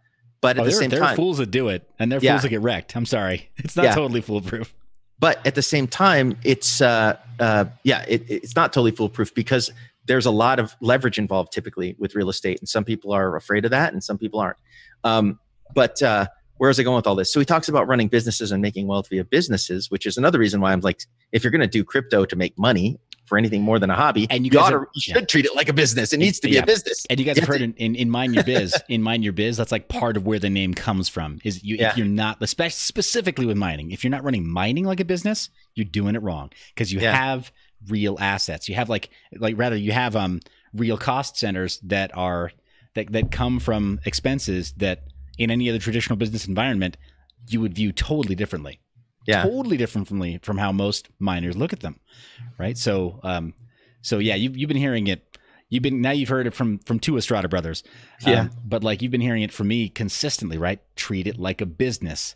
Spreadsheets are your friend. I know they're boring. It's not sexy, but but you win in the margins. In the same way that for us, it's like hearing the Ethereum core devs say like, "Oh yeah, you guys get a 33% cut in pay." We know the margins matter big time. So that is such a nutty decision too. Could you send me a link about that? Like when they talked about that? Because it just seems to me like they would never make such a big change on Bitcoin without at least having miners signal consensus on that. Oh yeah, no, they treated the miners who came to speak to them with open disdain. It was a shock. Because I mean, everybody knew that proof of stake was on the roadmap, but like I personally would have sort of set, first of all, as a project, I would have set a harder deadline to give some certainty to the community about when proof of stake was going to switch over, and even more to sort of soften the blow of that. I would have phased it in. I would have said, okay, this is the date, this is the block that we're going to switch over and switch in the proof of stake algorithm, even if it didn't exist yet. But that was just in the code, blocked out, even if there was nothing for the proof of stake algorithm in the code yet, right? So everybody knew when that was going to happen, so they could start like miners could plan their business around it and stuff. And then, because here's the thing, like as it is right now, the full nodes on Ethereum are the ones that do all of the smart contracts and stuff. They need to have a healthy number of miners and a healthy number of full nodes in order for this world computer to even work. If that ecosystem collapses, the world computer stops working. Oh yeah, no, completely short-sighted. Completely short-sighted. And the only input that, we mentioned it, we chatted about it briefly before. The only input based on hearsay, right? This is something one of the core devs said mid live stream as they were making the decision to decrease the reward. They said, yeah, Vitalik had went on record last year saying we really shouldn't mess with incentive for miners, and then they go and decrease the reward. Yeah. Right after saying, like, Vitalik said we probably shouldn't do this, but let's go ahead and do this. Sounds like a good idea. And if there's one thing that Vitalik has genius level sort of like cognitive skills around, it's understanding game theory. Like he's clearly understands game theory and incentives, because like he wouldn't have devised Ethereum, which is like the ultimate, I don't know how to put it, like game theory magnet to get participation. Based on, I mean, that's the way that it's like an ICO engine, an ICO maker. Oh my gosh! I mean, yeah, like that stuff was not something he didn't consider in its architecting. I'm sure, in his mind, thought this will become the backbone of a ton more projects. Maybe he didn't anticipate just how many, but I'm sure that he thought it's going to draw so many other projects, and they'll become the backbone for so many other projects, and hence it'll just make our project stronger because it's the backbone.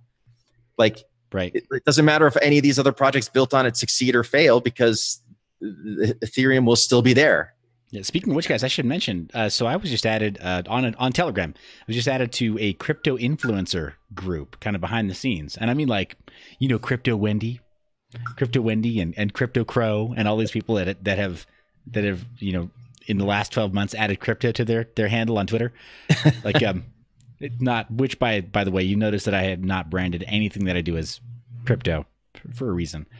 But I've been added to this group, and they're all asking like, oh, so what's the deal with EOS? Should I be looking at EOS? Should I be holding EOS? And everybody's saying like, no, the dust hasn't settled there yet. But what they're hearing some of the developers in their circles say like, yeah, if I had to evaluate a platform to launch on like today, right now, I would be more seriously considering EOS than Ethereum.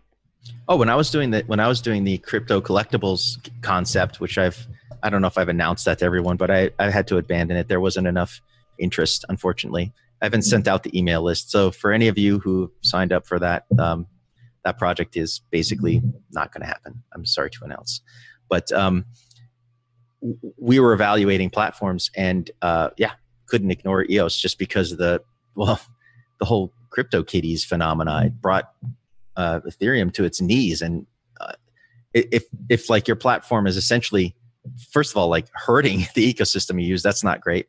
And then also if it's hurting the performance of your project that you're building on, that's not good for you either. So when there's options to Ethereum, then you naturally need to use them. Now, the part of the problem is I have some friends that were evaluating EOS for another project, and they couldn't use it because the cost, it was an unintended consequence of the way that they created their like RAM system.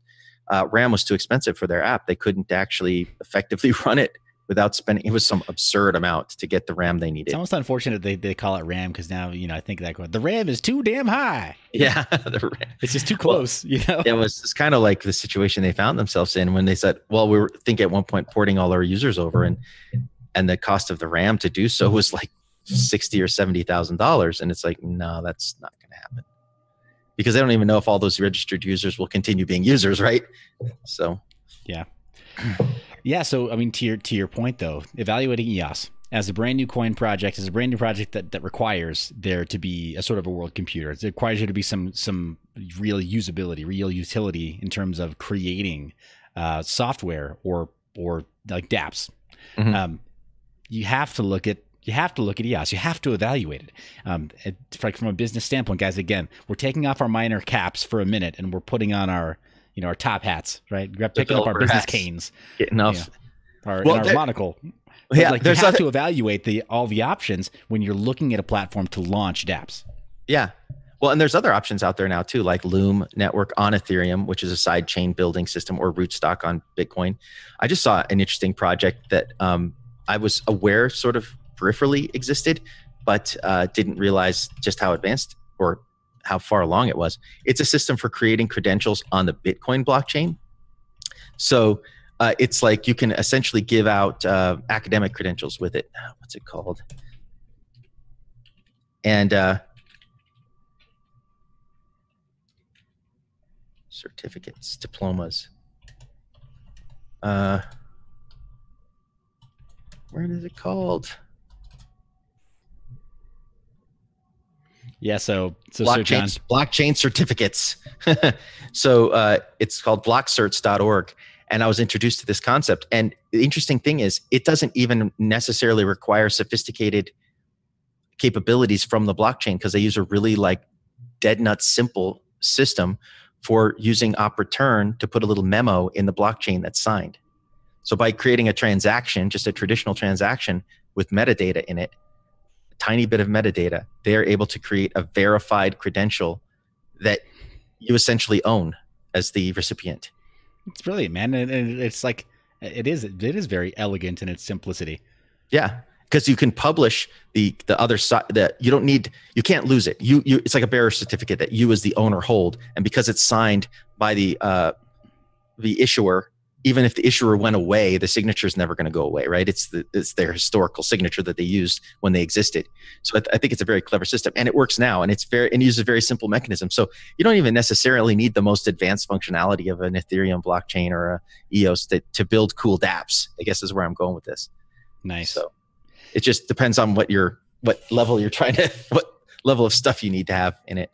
Yeah. So let's talk about that just a little bit. So, I mean, so you've been like, if you were looking at a platform to launch on, and guys, this is a bit of a turn, like we're kind of the departure from the previous conversation about wealth mindset versus crypto versus real like boots on the ground strategy and using vehicles that exist today, at least in the United States, that exist today, and figuring out how to navigate that and take stock of your like what all of your other assets are, what all of your other potential vehicles are to cover your assets. So kind of moving away from that and talking about these other platforms. If you're mining, you've got to think like a business, right? But if you're launching on crypto, you also have to think like a business and think outside of the proof of work box. Mm-hmm. So, you have to think about if you're gonna, because I think there are projects that are super ambitious, and essentially they're launching their own equivalent of like an EOS or a Ethereum or a what are the others, Quantum, or there's so many other projects that are essentially protocol level plays, and some of the investors out there are still investing in just basically protocol level plays, because the dust hasn't settled. This is one of the, I think we were having this conversation earlier, Seth, about how like I was having a conversation with someone else about this, about like Tron and all the other just cryptocurrencies versus other cryptocurrencies, and back in the right pony and all this other stuff, and it was like I think the dust still hasn't settled. I mean, you've heard me say this before. I'm not exactly a Bitcoin maximalist, though I have a very high level of faith in Bitcoin, mainly because it's like, it's just like the honey badger, man. Like, it's unkillable, even though it continues to maintain dominance, even in the face of so much competition, like every other concept you can imagine being floated out there. And yet Bitcoin still managed to maintain a strong level of dominance in terms of the crypto ecosystem. So it's like unreasonable to ignore it and say it's irrelevant, right? Now, meanwhile, there's a ton of other protocol plays and crypto sort of ICO type things going on that show promise, but until they reach the level of maturity of Bitcoin or Ethereum or any of the other well-established coins, they're always going to be an also-ran. Right. So let's talk about this a little bit before we turn into a conversation about potentially just evaluating different platforms. And let's talk very seriously about scaling on Bitcoin. versus the growing pains of Ethereum versus newer, shinier options, but unproven options like EOS. Let's talk about that just briefly. My dad, yeah, right back. No, my dad's like, no. Tell us about the business. Let's stick on the business. But let's talk about that in a minute, guys. Before we do, though, let's table the conversation about business. Aaron and I briefly chatted about potentially doing a book recommendation and potentially doing something of a tactical guide. I think, Aaron, what if instead of doing a proper, like a full book, instead we created a tactical guide that talked about a little bit of the why, a little bit of the mindset, and then give a book list for those items, but then gave a tactical guide based on some of the steps that we've taken right now, without it being advice, but just being a more complete but streamlined version of our thoughts. Would you guys be interested in an offering like that? A 40-pager, an 80-pager, something that just like cut out all the BS and just kind of like laid out some of the stuff that we've done. I know it sounds like... No, I'm smiling because I'll give it to you for free. But in exchange for your email address. Jeez. Yeah. How about this? You guys, I already have your email address. So, and I already have your email address. But this kind of stuff, like it took Aaron and it took me some time. It took quite a few years to get up to build my kung fu to that level. Yeah. And so, if we give you guys the Cribs notes, right? Yes, you can build your gong fu. Would you be interested in something like that? So Meep says cooking with rigs. Yeah, actually, Meep and I we do need to create our tactical ebook about cooking with rigs. So you can do your. I think you'd probably at best you could do like runny eggs on some of the rigs that I have over here. But I wonder how much would something like this be worth if you were to charge like a market rate for it, even if it was just like a playbook, like a little Cliff's Notes. No, it's not Cliff's Notes. It's not Cliff's Notes. Rod says, keep him away from our emails. He's a dangerous looking one. He's got the Russian hacker style beard. But guys, seriously, I've already got the Coinbase Commerce account set up on mineyour.biz. So why don't we do this? Why don't we go ahead and set up something that is, a small like crypto only, right? So we won't necessarily deal in dollars. But why don't we set something up like that? A little ebook. Yeah, and I'm talking about let's call it a tactical guide, guys. That's what it is. It'll be formatted as a PDF or something else, maybe with some accompanying videos. Because as you know, we can make those rather easily. That's. I've even gone to like local workshops here in the state at various like not the Chamber of Commerce, but but other small business type organizations, support organizations. And even they don't have good takeaway materials where they actually tell you how to actually do anything. It's like crazy. I go to those things mostly to network, and I realize that these guys don't even teach you how to, do the technical parts of starting a business. I can tell you that there are a lot of people, based on some of the events that I've gone to, a lot of people who just don't know, or if they know, they don't tell because they don't know how to monetize, right? Like they're saying like, no, come spend with me. I want to set up your business. So if you've got $50,000 minimum, bare minimum, then we'll talk. Or if you've got, 200K, $250,000, or $1 million, like, I'll help you get things set up, but they're, whatever, they're hiding their margin in those larger buys. What I'm talking about is, so a tactical guide that helps miners, get started. Wes says, sign me up. Faded says, you need a battle axe of GPUs. You're not wrong. Maybe. Yeah, or maybe we could do like a mastermind group or something like that. That would even be more high level concierge. Yeah. Now I've got to say, guys, disclosure, Corey and I have been talking, we've been discussing already doing a Mind Your Biz mastermind. So, but it would be related to some slightly different stuff. It seems like we've just got additional momentum here with getting business, kind of structuring a business and setting it up, with Corey, of course, being able to give fully qualified advice about setting up IRAs, self-directed IRAs. And then, of course, being able to personally create some of those vehicles for you. What do you guys think? So, a tactical guide, mastermind. What say you? What would suit you? Let us know in the comments, and then let's talk a little bit about platforms and some like evaluating platforms. Aaron, let's talk about like while people are thinking about that and letting us know in the comments. We'll get back to that and we'll continue that conversation in the Discord channel. I don't want to continue too much longer in the live stream because I don't want to cross that line of moving from like entertainment and education into advice. So you let us know if we want to do something like a mastermind, something like a tactical guide that is just a takeaway where it's like, this is good for this month or this quarter or whatever, and then we'll just republish a playbook. I mean, I remember, when I finally was able to get all that stuff and serialize it in my mind,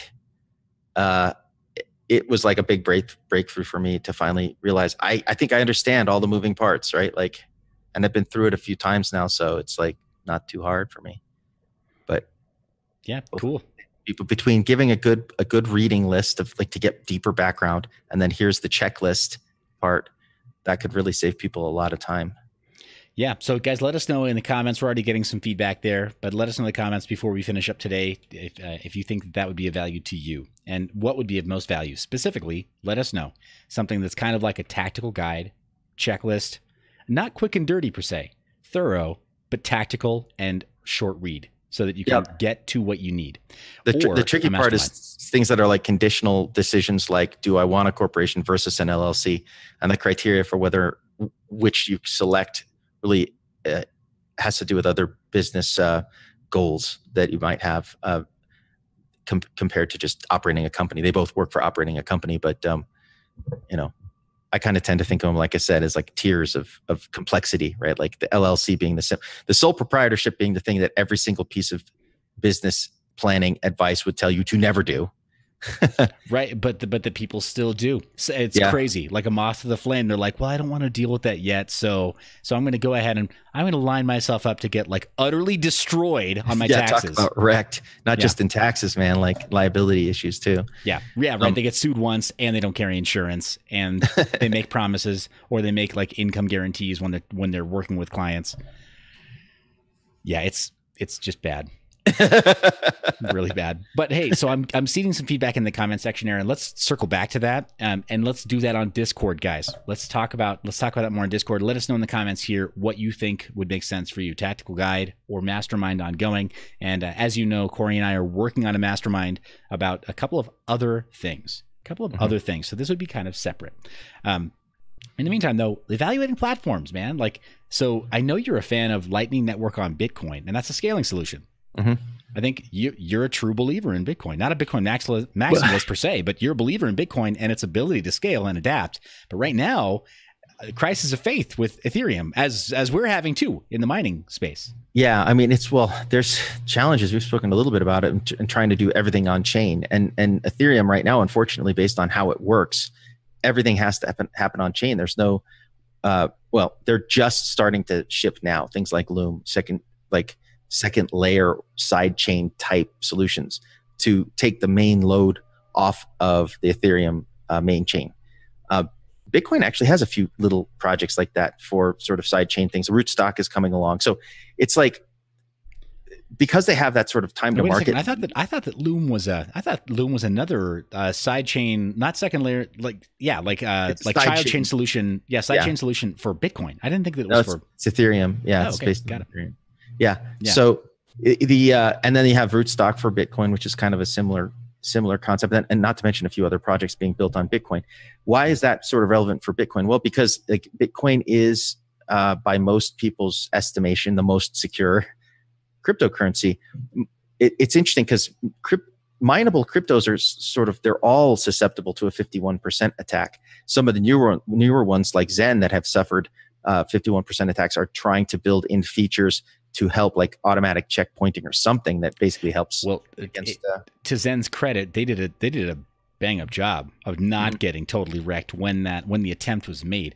Mm-hmm. Bitcoin Gold, their attackers made away with a confirmed minimum 18 million USD equivalent. Yeah, which is, that's not ideal for a cryptocurrency to be able to lose that kind of money. Yeah, even with a $500 million market cap, losing millions of anything is bad. Yeah. So all mineable coins are kind of susceptible to those kind of attacks. It's funny when I think about it, in some ways, proof of stake is actually more secure sort of.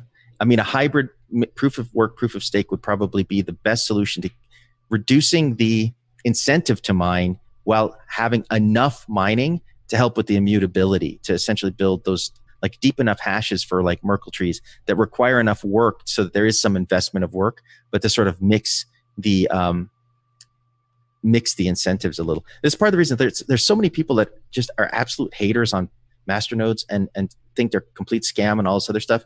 But in reality, that concept brings some interesting stuff to the table in terms of game theory that is helpful for sort of moving towards a hybrid thing. Now, unfortunately, most of them, from a technical standpoint, don't necessarily, the masternodes don't contribute a strong amount of technical support other than keeping a full copy of the chain, or sometimes in the case of Zen, like processing the private transactions and stuff like that. So, more and more of them are starting to add more features besides just keeping a full copy of the chain. I mean, on Dash, they help with the private send and also the instant send, which is a pretty clever, actually, if you think about it, for how brute force and simple a mechanism is, it's a pretty clever way of solving an instant transaction kind of thing on a sort of on-chain, with an on-chain solution, a sort of traditional Satoshi-like blockchain. Anyway, I digress. I don't think that, I guess where I'm going with all this is I don't think masternodes are as much of a scam as like some haters seem to think they are.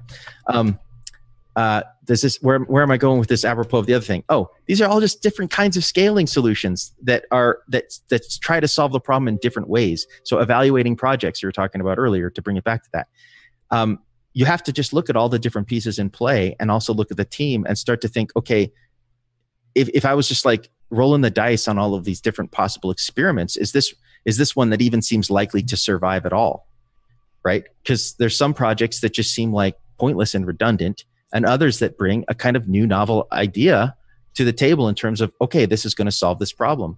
Yeah. And yeah, it's tough. I had a crypto note project reach out to me recently, and as you know, when Ether1 reached out to me and they said, hey, we'll give you one of our service nodes in exchange for just a review, which, by the way, it has been functioning as anticipated, and so I will be doing another random giveaway at random. So stay active in Discord. You could be, you could get more of these ETHO coins. But I had a crypto note reach out to me that was like, I checked out their GitHub, I checked out their roadmap, I checked out all the work they've put in for as long as they've been forked from Monero, to see what additional work have you put in aside from forking Monero. Nada. Nothing. It's a rebranded Monero. And there are just dozens of these. And somehow they're still around. Mm-hmm. And that's, well, okay. And so that's actually brings me back to another thesis that I have apropos of the survivability of projects. There are some sort of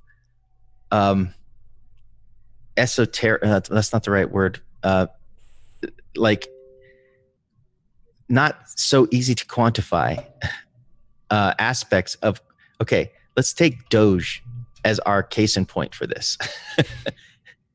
Doge is essentially a shittier Litecoin with like a really ridiculous emission curve. And yet it's got horrendously high volume, like ridiculous. And to the extent that you might argue that Doge fulfills Satoshi's true vision. Better than Litecoin does. Yeah. And arguably even better than Bitcoin does, because its block time is so high and its coin supply is so high that there's plenty of like units to make people feel like they have a relatable, actually their units are too small to be relatable because they end up being sub penny. So they're actually in a weird place too. But they have a high enough block time that they can actually have transaction volumes that are pretty good. If you merge like something like a faster block time, like a 90-second block time, which is about the limit on a Satoshi-like blockchain, maybe 2 minutes might maybe be an even better place to be. That's what we did with Canary Coin when we forked. Yeah, 2 minutes. Yeah, between 90 seconds and 2 minutes for Satoshi-like chain. I don't know about those bit what it's based on, crypto note type. It might be less susceptible to this sort of weird orphan problem that you would get. But the block has to be able to propagate over the network quickly enough. And also, one of the advantages having that crosses over to crypto notes, by the way. So that is why we went with 2 minutes and not faster. And then the other issue is that you really do kind of want to mine on a one block long enough, because what'll happen, you'll get more kind of jitter relative to the block timing. unless you have like a lot of miners. So that's another risk too with short block times is if you don't have a lot of miners, you get potentially a lot of jitter on your block times. So that's bad too. But but you have a faster block time, which allows, and if you add that with something like a Satoshi chain with SegWit, which allows you to actually have a little bit more, to pack a little bit more into each block. So you're getting the sort of advantages of SegWit without even really doing much else, and you get on-chain scaling. You sort of get the Bitcoin Cash value proposition without having to make absurdly large blocks because you already had greater block throughput to begin with. And you have the benefit of having a faster block time to begin with. So the transactions seem to occur faster. So you have this on-chain, this sort of already figured out on-chain scaling solution. Anyway, where am I going with all this? Doge. Against all odds, Doge has survived. But Doge has survived because it just lucked across the sort of proper timing issues in terms of overall performance and throughput, and also the psychological aspects of like creating this cult around it. And so there's that sort of difficult to quantify social or network effect, maybe not so hard to quantify. Network effect is critically important to make for the success of a blockchain project. Which is why meme coins are doing fine. Yeah. But it's also been well maintained. No, to your point, when we had Monero on the show, Monero took a lot of their cues from Dogecoin. Only they forked a crypto node. They forked Monero, and they had the silliest themes on their meme coin, but they take it very seriously. They maintain it very well, and the same is true of Dogecoin. They've just been maintaining theirs a lot longer, and it's meticulously kept. So, like to your point, it's when there are new functions, new functionality added to Bitcoin, it makes its way into Doge. Yeah, it's like it is the best kept meme coin out there. Yeah, they take their jokes very seriously.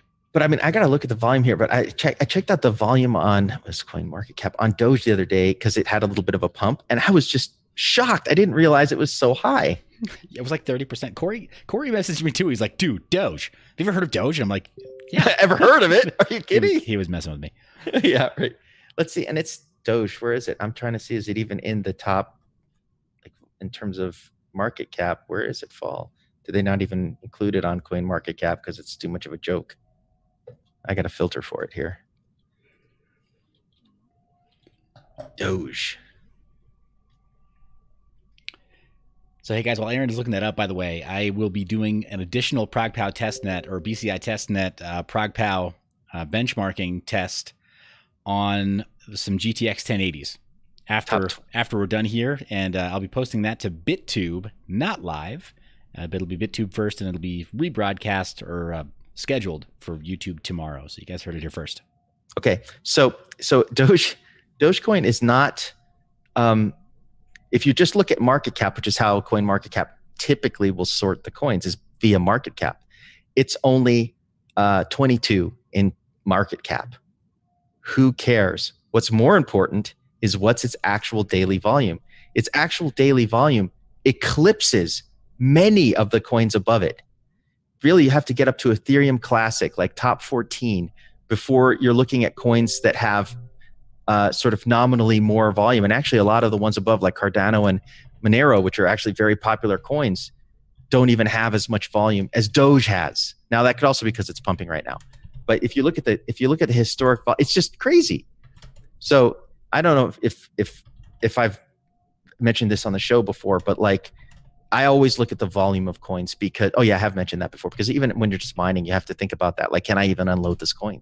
Is it just complete? Like, my definition of a shit coin is a coin that's so bad that the market has decided it's not even worthy of trading, right? Like, which keeps the volume really low. So, you kind of sometimes have to go with the herd because it's like, well, you might think it's cool, but if nobody else thinks it's cool, you're not going to be able to unload the coin or trade it in any way. So, yeah, Doge is, it's a shame that they won't let you rank stuff via when you rank it by volume and put it in volume. But let's see, in volume, it's 1, 2, 3, 4, 5, 6, 7, 8, 9. It's top 10 in volume. So there you have it. There's only a handful of coins like that have slightly higher volume. I mean, Ripple has higher volume than Doge, but like, it's equally worthless a coin. So like, yeah, going on the record there.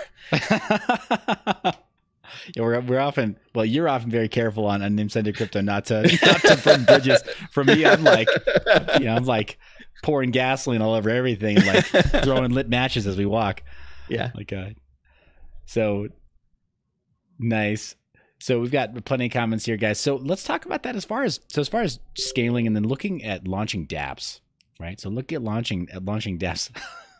No, I'm getting questions about totally unrelated stuff in the comment section, but I brought up doing some testing. So look at launching dApps on new platforms, guys. Ethereum.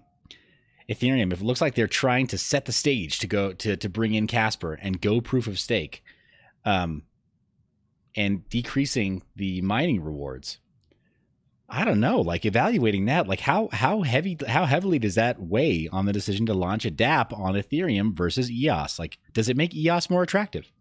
Thinking that you might be sloughing off some of your miner base. Well, I mean, I was building a dApp today, and well, because I was looking at building a dApp up until very recently, and I'm still considering other sorts of dApps that I might build. Yeah, I have to seriously consider every platform. At one point, I was, it's not like I even limited it to things that were like obviously huge projects like EOS. I was also looking at Quantum and others. I hadn't really considered Tron too much, but Quantum has some interesting features.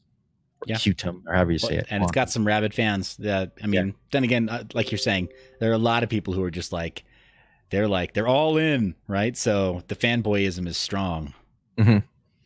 And it's difficult. I mean, my main reason mostly for looking at Ethereum versus anything else was you got to look at the fact that like in the case of an Ethereum-like chain, a sort of like, I don't want you to call it fully programmable blockchain.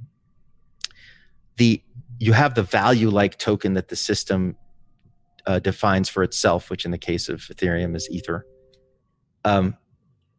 The liquidity of that particular market is going to be a component of the success of your dApp. Like you need to have the market depth someplace. So you're piggybacking on the depth of the project, right? So let's say Quantum's actually got great volume right now, which is good.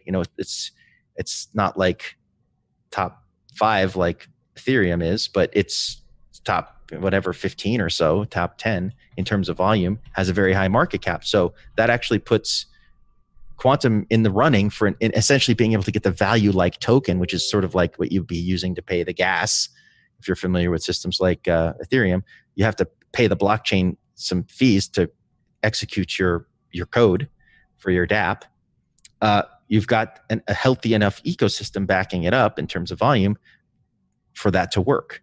So if you were to say that there's some also like RAN or some new project that's so far down in there that they haven't even necessarily, let's say, shipped anything that would allow you to build a dApp on it, and they still don't have good volume, I mean, that's not really a viable platform to build a dApp on, because you've already said it's kind of like the VHS versus beta argument. Like that's maybe a great analogy. Like Betacam or beta was not, without any argument at all, a superior format. In fact, it was so superior that it was the de facto professional tape format. The professional variant of it was the professional tape format until tape went away. I mean, it was the preeminent tape system used by professionals all the way through. Actually, yeah, until tape went away. Just recently, yeah, not that long ago. I mean, you think we're living in a fully digital world, but behind the scenes, there are archives that are still in tape, and beta is still in those archives. Yeah, and it's interesting that they didn't move more quickly to make it into like a data backup sort of format, so you could use the same tapes but like use them just to archive data, because that actually would have been a winner for them. It's obvious in 2020 hindsight, but then again, more commoditized tape formats like LTO had maybe come along and already kind of eclipsed it. But anyway, I digress about tape. The whole point is that sometimes the technical superiority doesn't matter. It's network effect and traction that matters. And hence, that is why VHS won. I know everybody says VHS won because you could get porn on it or whatever, but it won for whatever reason because they managed to capture market share more quickly than beta, in which case beta didn't have a chance. There's only sometimes it is sort of a winner take all situation. And with something like tape, given the economics of the way the tape ecosystem worked with rentals and stuff like that, it was just inevitable that there could only be one winner. Now, fortunately, with code, it's not such a so strict sort of lock-in situation, though. There is going to be a similar effect ultimately, where the winner on the dApp platform is going to continue to get bigger share. It's going to most likely continue to pull away from the other also-rans in the market, simply because of code lock-in. Like, you've heard me joke the stupid programmer jokes about how programmers' languages never go away and stuff like that. But the importing something from one platform to another is a lot more work than non-technical people realize. Even just moving from one language to another, depending on how close the languages are, and depending on how complex the application is, can be a royal pain in the ass, such that any rational developer wouldn't go down that track unless they had a really, really good reason for it. And usually that good reason would be something like the platform that they had to support with the old code was completely dead, or literally they developed on the wrong platform. They couldn't get it deployed to enough systems. So using analogies from my own experience in the film business, the old computer graphics applications all ran on Silicon graphics machines. So, and then also some of them you could get for Solaris as well. So for Sun, you had your choice of SGI's Unix or Sun's Unix. And they were close enough that it wasn't that hard for the companies to, let's say, compile for one for the other, depending on the application. So like something like a renderer, which runs headlessly. It has no graphical interface or no extra complicated like functional things. It's like literally just code that runs and spits out data. You don't have to like have all this other stuff you got to program. Those things would be pretty easy to port between those two platforms. But say like a graphically like interactive program, like a modeling and animation program that has a full UI and all this other stuff, those almost exclusively ran on the SGI, and you couldn't get them for the Sun. And but ultimately, where I'm going with all this is that the SGI ran into some financial problems. I mean, they ultimately were bought by another company, and the development of their platforms, they became irrelevant because it was difficult for a company to justify the expense of an SGI machine compared to like a PC at a certain point. You could essentially get PC-like hardware with better graphics acceleration and all the features you needed to do the same kind of work. And so you didn't need to spend this premium price for these SGIs, which cost literally as much as like a luxury car or like a house. And so the PC started taking over, and hence the software companies were absolutely compelled to port their software, which was the killer app for that platform, for that hardware platform, the SGI. They were compelled to port their stuff to the PC, and not so much the Mac, but some of them also created some Mac ports. But I mean, most of them ported to the PC. Wildly different architecture in terms of the software architecture, totally different development environments, a huge amount of work for them to do, but they had no choice because they would have had no place to sell their software to if they didn't port. So they deferred it until the very last second. There was a period of time where there was like a lot of overlap between the hardware, but the software just wasn't available yet. And so you were kind of stuck using sort of systems that hadn't traditionally been used in the high end, using systems like Lightwave and 3D Studio Max and stuff like that, because that was the only thing available on the PC. But then eventually, as you could no longer buy the SGI hardware, all the software companies that had been making the software exclusively for the SGI realized they had to port or die. So it's usually some catastrophic, apocalyptic, I should say, event like that forces those kind of ports. It's not something that a programmer takes on lightly because it's like years worth of effort to do that kind of software port. So there's a certain amount of lock-in, I guess is what I'm saying, if you develop for any of these systems. And you'll notice if you look closely, if you evaluate some of these systems, some of them have specifically tried to reduce that technical barrier to porting to them. They essentially are supporting Ethereum. They're supporting Solidity, which is Ethereum's internal scripting language, to like essentially give you a path out of Ethereum without a lot of stress in terms of your porting efforts. So that's actually something to look at as well, I guess, if you're evaluating another platform.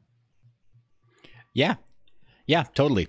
And I mean, I've read at least the comments from some programmers talking about with Ethereum that having to, at least to start, trying to figure out how they're going to approach Solidity or work with the Ethereum virtual machine, that's already a pain point for them. So if there's the possibility of working in a language that's more comfortable, or the development environment of some sort that's more comfortable, then that might weigh really heavily on the decision to go with EOS or something else anyway, NEM or or others.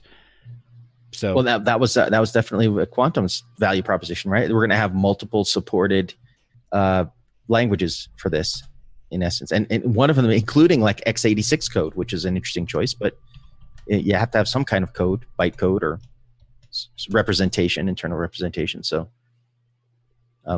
yeah, that's one aspect. So those are two aspects: the market depth of the actual gas or the fuel like token. Yeah, the RAM is too damn high.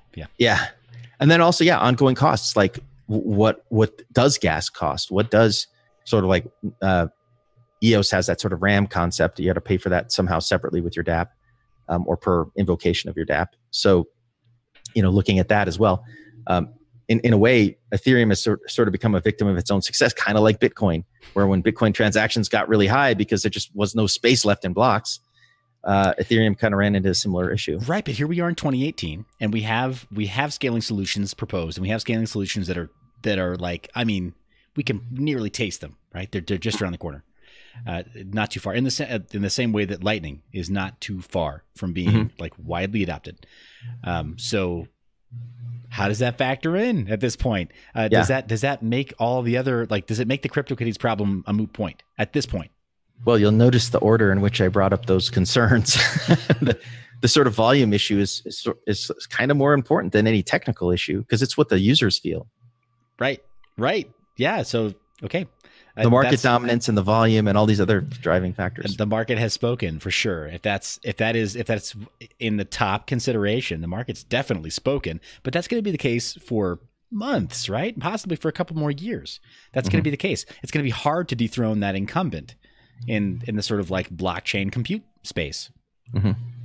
I'm just surprised that EOS has raised so much money and that they've been so frugal with it. Like, it's kind of maybe a good sign that they are not being frivolous with the resources they have. Oh yeah, fair point. Again, to use the Envion, I'll call the Enron Envion problem, right? Where it's like immediate misappropriation of funds, instant misappropriation of funds.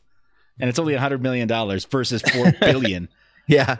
So, I mean, it seems to me like that they could be really, really scaling quick. I mean, they have all that money belongs to the organization. I don't know if they created a foundation or if it's a for-profit corporation or how it's structured internally, but whatever, the entity has that money to spend on making EOS awesome as quickly as possible. One of the ways that you could do that is by occasionally in computer science, there are incredible breakthroughs that are just like game changing, right? Other times it's sort of an evolutionary process. So like I'm always advocating Linux and I'm a huge Unix fan and all this other stuff. Unix has been very much an organic sort of like you have the cathedral and the bazaar, they call it, sort of models of development. Unix has just sort of evolved over time to become good enough in a lot of ways and not stellar and not amazing. And it has a lot of weird cruft. Then occasionally you get something like so a lot of people don't realize this, but Mac OS X is essentially a variant of the system that what was it called? Next Step, basically. So, which also Steve Jobs was involved in. So, I'm not a huge Steve Jobs fan, but it's like it does have the golden touch.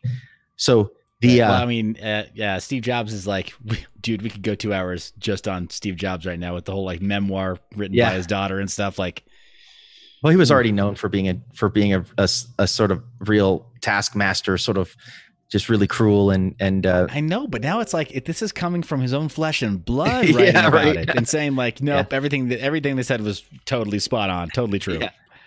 Yeah. So, but anyway, the Next Step was the operating system that the next machine that that's when he got kicked out of Apple. Basically, he moved on to start a company doing Next, and they've kind of struggled for many years. But their one contribution to computer science was sort of this Objective-C approach to writing programs. And in a lot of ways, Objective-C was quite revolutionary. People who used it at the time said it vastly increased the speed at which you could write programs. So it's kind of sad that the version of object-oriented C that we sort of got more like in the mainstream was C++, which in a lot of ways is actually kind of inferior to the version that the next guys came up with, which is a competing version of an object-oriented C, which is called Objective-C. And so a lot of people who used it just swore by how amazing it was for development, how much quicker they could go with it. Occasionally you get big breakthroughs like that. And when you have $4 billion and a think tank of probably some of the smartest people in blockchain, it seems like you should probably be like doing moonshots. Like let's look at all the pain points and come up with like something like an Objective-C kind of solution to this, or kind of like a really big, because one of the genius things about, again, Apple's got its own set of weird issues, but OS 10 is, it's got some interesting features because of what they can do because of the Objective-C model. Like when they finally shifted completely to the Objective-C development environment, they were able to have all these like toolkits and all these things. Like that kind of thing would be extremely valuable to making dApps in a blockchain-like ecosystem. And when you're funded, when you're as well funded as the guys on EOS are, you can start thinking. It wouldn't be unreasonable to start thinking about executing projects that were at that level, just in terms of craziness, in terms of really creating incredibly deep support for the development side of the system, and that would put you way ahead of the pack. I don't know what they're thinking. I don't follow EOS that closely. For all I know, they're actually doing all that kind of stuff. But that's what I'd be looking at. Like looking at how could we make essentially making dApps easier so that we'd get more people making dApps. How could we make a curated store that was like an app store of dApps that had been vetted to not be evil, and essentially have a very easy on ramps for the users to actually connect with those dApps. Okay, that's it, guys. New show segment, dApp review, sponsored by Mind Your Biz and Block Farm. Twist our arms, fine. But, man, yeah, dApps. Well, there's that one dApp. What's it called? It's kind of like a dApp watcher thing that shows you like which dApps are getting the most volume, and I can't remember then what it's called. But that's an interesting thing. Yeah, I mean that is a pretty big deal. So yeah, there do need to be like content curators in the dApp space, right? And in like in the project space too. Redden, I think, like when you guys, when I interviewed Philippe from Redden, I think they really wanted to do that for new ICOs and coin projects. I don't know where they're at. I haven't kept tabs on them. I don't know if you want me to bring them back onto the show for any reason. I feel like I got a really good snapshot of where they were at the time. Maybe we'll check back in for a Friday stand up or something. But dApp review. Now this is a pretty big deal because it's there's got to be some kind of like dApp ranking system, or like maybe different kinds of like dApp search engines, right? So that you can get with internal ranking of some sort. dApp Radar. That's the one I was thinking. But does it have really good sorting, filtering, search, and ranking? It has because if it doesn't, it's like a ranking. It's like a ranking system, and it shows you which have the most volume, basically, in terms of, I'm guessing, an ether. But they also have like the actual amount of transactions as well. So yeah, it's crazy, man. It's really slick. dApp Radar is like super slick. Nice. I'm pulling it up. Let me maybe we should do just a quick screen share here. And there we go. Oh, what's this? Shop.mineyour.biz. Womp womp. Slaps roof of website. Hard. This yeah. These GPUs can hold so many hashes. Slaps top of mining box. But there it is, dApp Radar. That is yeah. That pretty strick. If you hit the button that says Explore All dApps, I think that shows you a ranking at the one in the middle, in the middle of the screen. Got it. That's kind of a strange place to put it, but it is. Yeah. So this basically ranks them in order of, well, it looks like they're sorted. Not sure what field they're sorting on right now, but crypto miner world, like a moth to the flame. Is it like yeah, it's like Minecraft, but they crypto jack your they crypto jack you with some kind of like mining JS. Founder's chest. It's basically, this is one of the articles I read recently said a lot of the games are basically like gambling, and it's kind of a shame because it says Founder's chest, so it looks to me like it's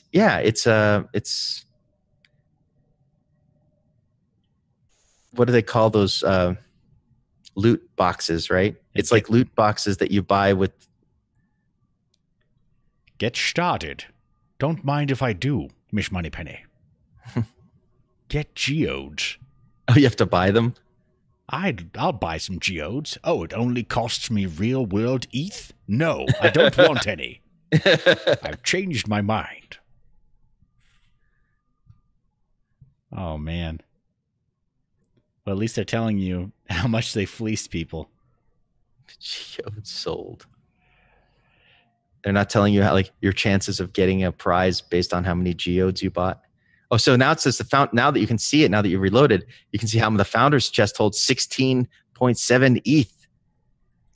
Jeez.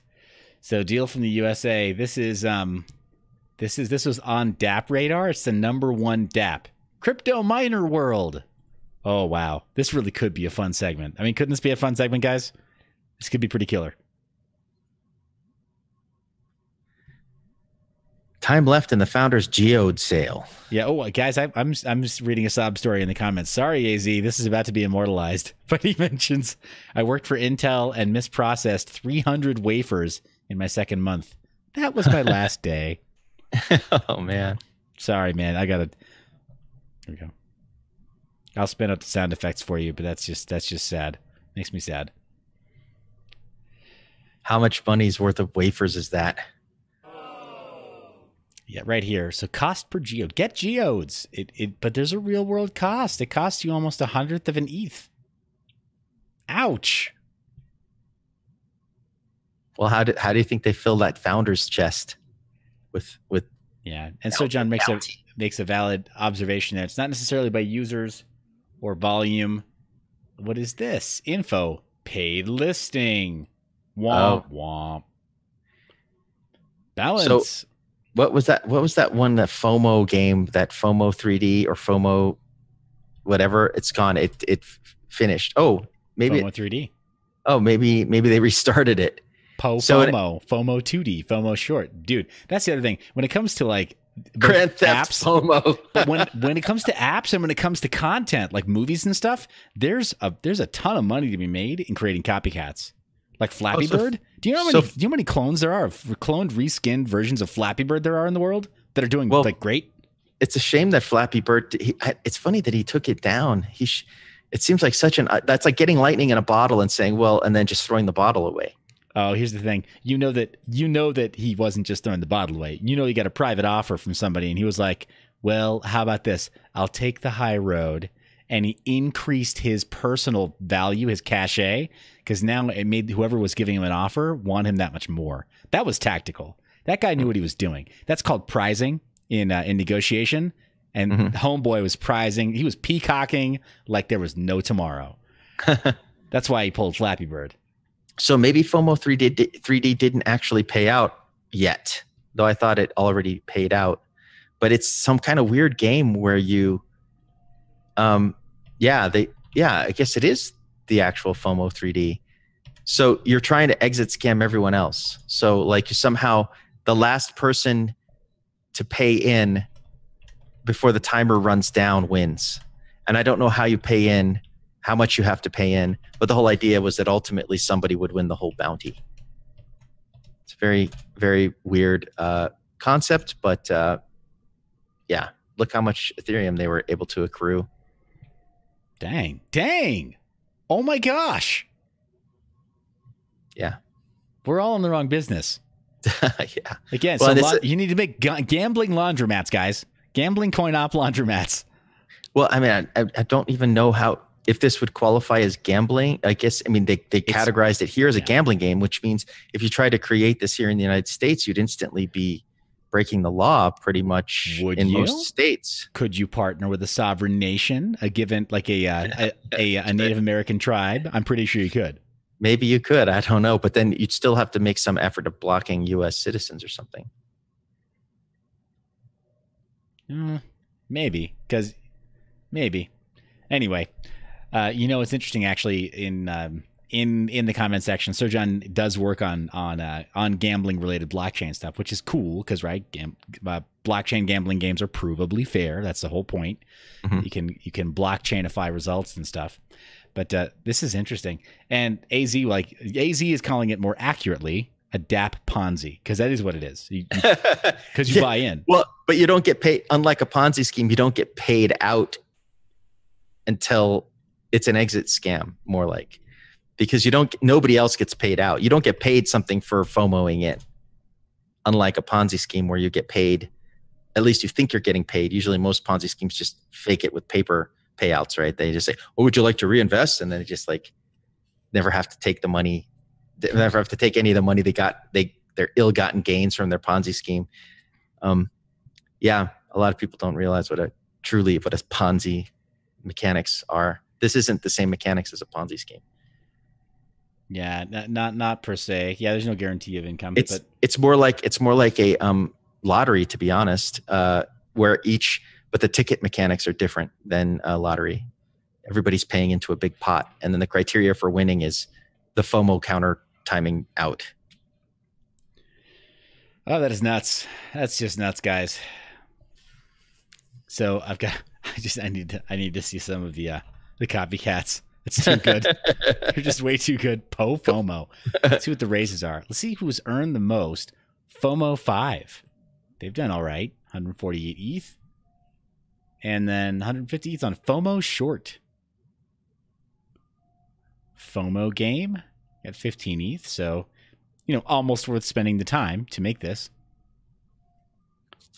Oh, that's crazy. And then FOMO Lightning. FOMO 5. Smart contract. Smart contract number 1. Done. FOMO short. Got a couple of smart contracts there. And a FOMO game. Oh, geez. Okay, guys, that's it. Mineyour.biz, FOMO edition. Coming to a smart contract near you. We'll do exactly one round. Well, the other thing too is that by running the DApp, you don't necessarily get anything unless part of the mechanics is you get paid out like a percentage of each FOMOing in, like you take a cut for each bet or whatever. Yeah. Oh man. So that is nuts. So DApp Radar, they already do this then.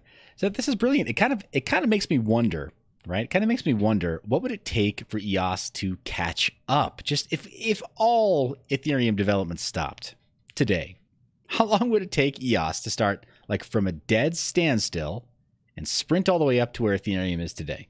Is there a DApp Radar for EOS yet? I mean,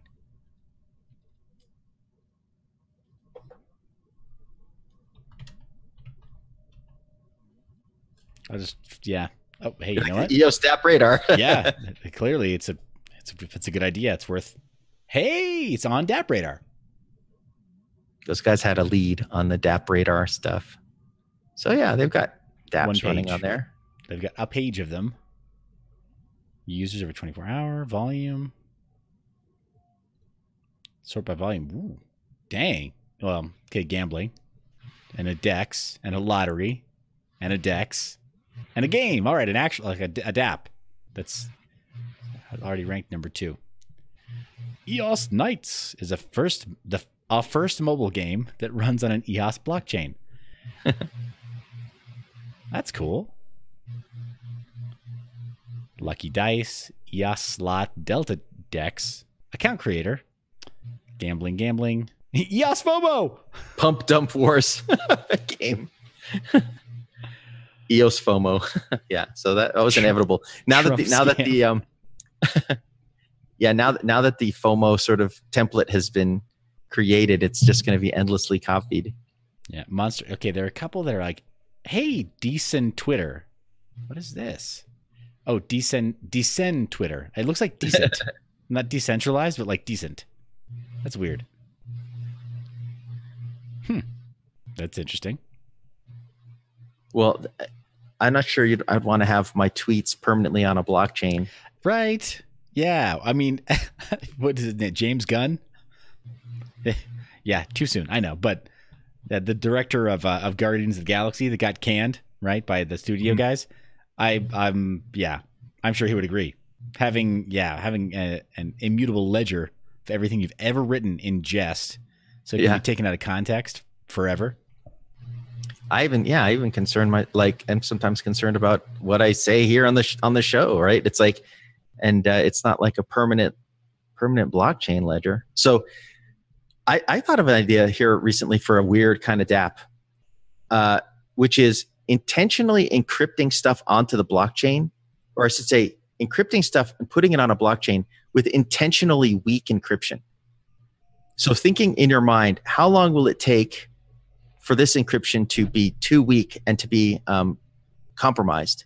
And so you can essentially create time capsules on the blockchain that you could lose the keys. That's kind of the point, is that someone else can decrypt it in the future, but not until then. So it's a cryptographically secured time capsule that essentially uses Moore's law, or essentially the law of accelerating returns, not necessarily Moore's law, but increased compute performance to eventually unlock the time capsule. So you'd never be able to set a precise date, although you could ask it, maybe puts in the metadata that says, well, please don't open until this date, right? But technologically, they'd have to crack the encryption in order to get it open. I wonder then if you could then just attach to that, have there be a smart contract, basically and have on the inside of whatever that weak encryption, have there be a bounty, right? Essentially, it's whoever's bounty to come claim as soon as they can.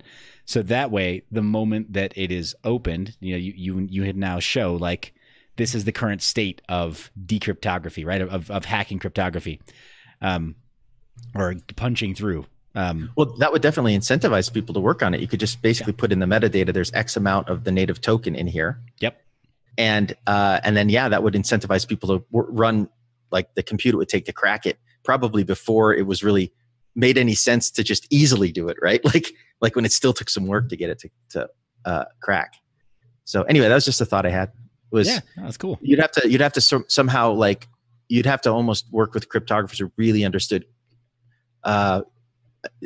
what's possible, and say, okay, just based on a brute force attack, what level of cryptography? Because you'd essentially give a hint. You'd say, just in the header, here's the string you're trying to find, so they wouldn't have to exhaustively search the whole thing to figure out if they decrypted it. You'd give them throw them a bone in terms of quickly being able to figure out if they decrypted it, but they'd still have to essentially crack the cryptography. You could even tell them, we're using this exact algorithm, right? I mean, the whole point is to make it brute force, that they have to brute force it to crack it.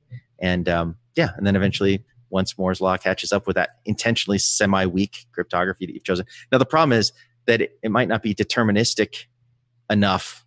You'd have to pick sufficiently difficult cryptography that it wouldn't be computationally feasible to really do it in the near term. You want to give yourself some future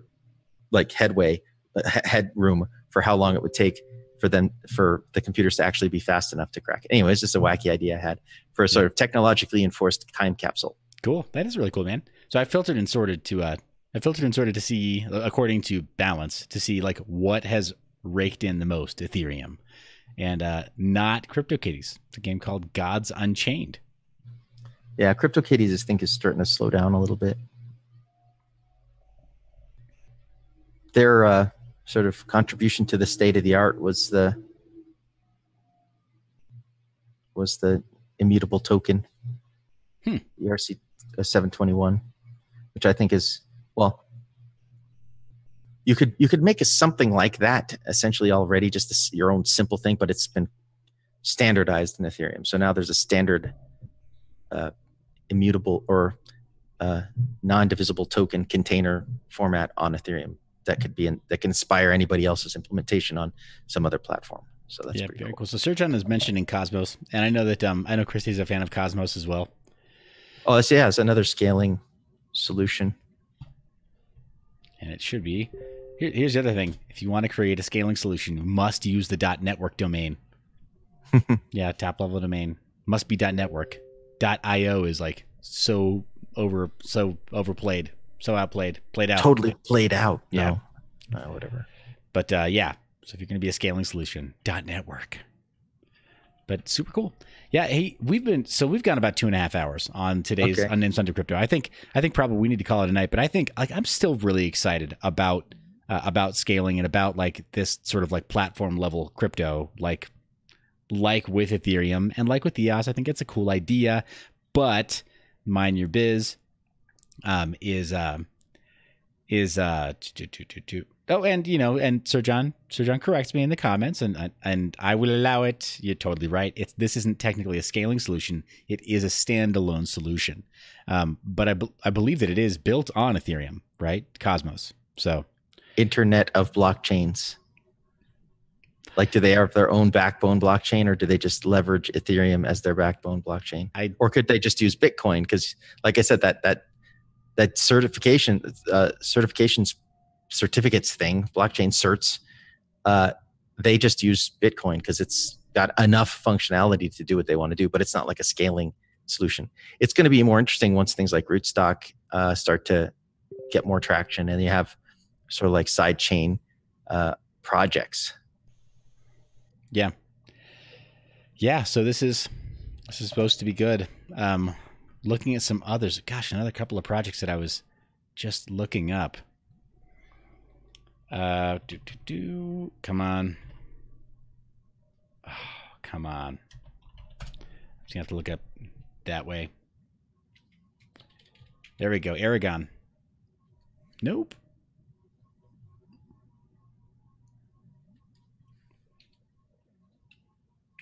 There you go. Aragon.org. Yeah, I know. This is Aragon is technically, this is creating DAOs with Ethereum. I think it's an Ethereum clone. And then the other one was Wings. Wings versus Aragon.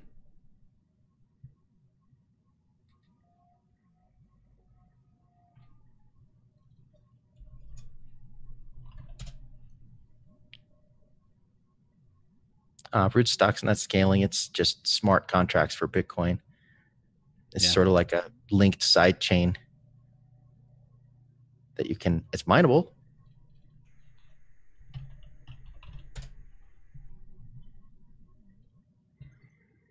Got a lot of traction. Yeah.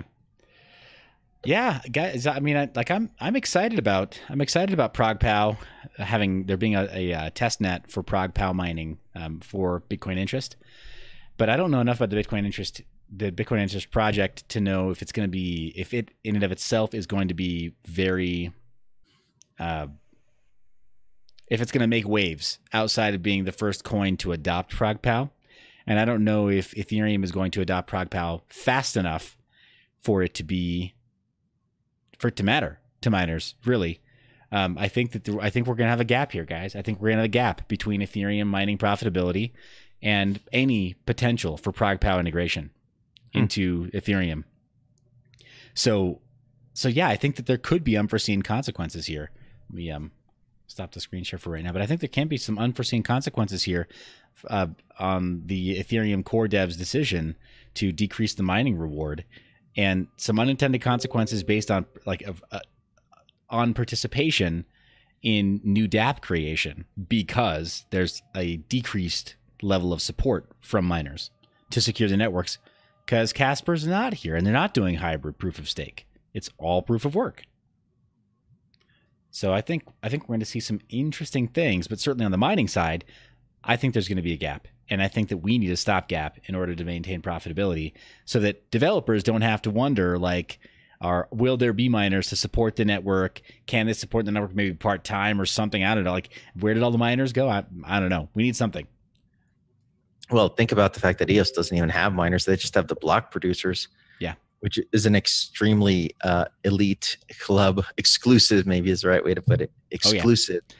Oh, yeah. Only 21 block producers, and I mean, it's actually a pretty good job if you have a flame retardant skin, but right, yeah, because you do have to take a lot of heat if you drop the ball. But there are a ton of organizations that they're waiting in the wings for their shot to take those 21 spots, like you said. Yeah, they're throwing the fireballs. Yeah, because they want those positions. Yeah, but man, interesting. I mean, and I could see the choice of 21 nodes is sort of symbolic, but also means there's 21 potential points of failure. Their architecture, I think, just sort of like a round robin. And maybe if you're not there, if a block producer's not available. They probably just get skipped. So it's not like it's the end of the world, but yeah, interesting system. Yeah, cool. Well, guys, we talked about all kinds of stuff. You told us in the comments that you were interested in seeing something a little more tactical on behalf of Aaron and myself. So something, I think what I read in the comments, Aaron, was that people are interested, from the Mind Your Biz community, are interested in something like a tactical guide. So a written guide that is short, to the point, and gives really robust but brief info on how to create their own business in in the blockchain space, to be ready for a couple of different applications. So maybe an A track and a B track, maybe a C track, right? So 3 different options. Like if you're into mining, if you want to do mining or master nodes.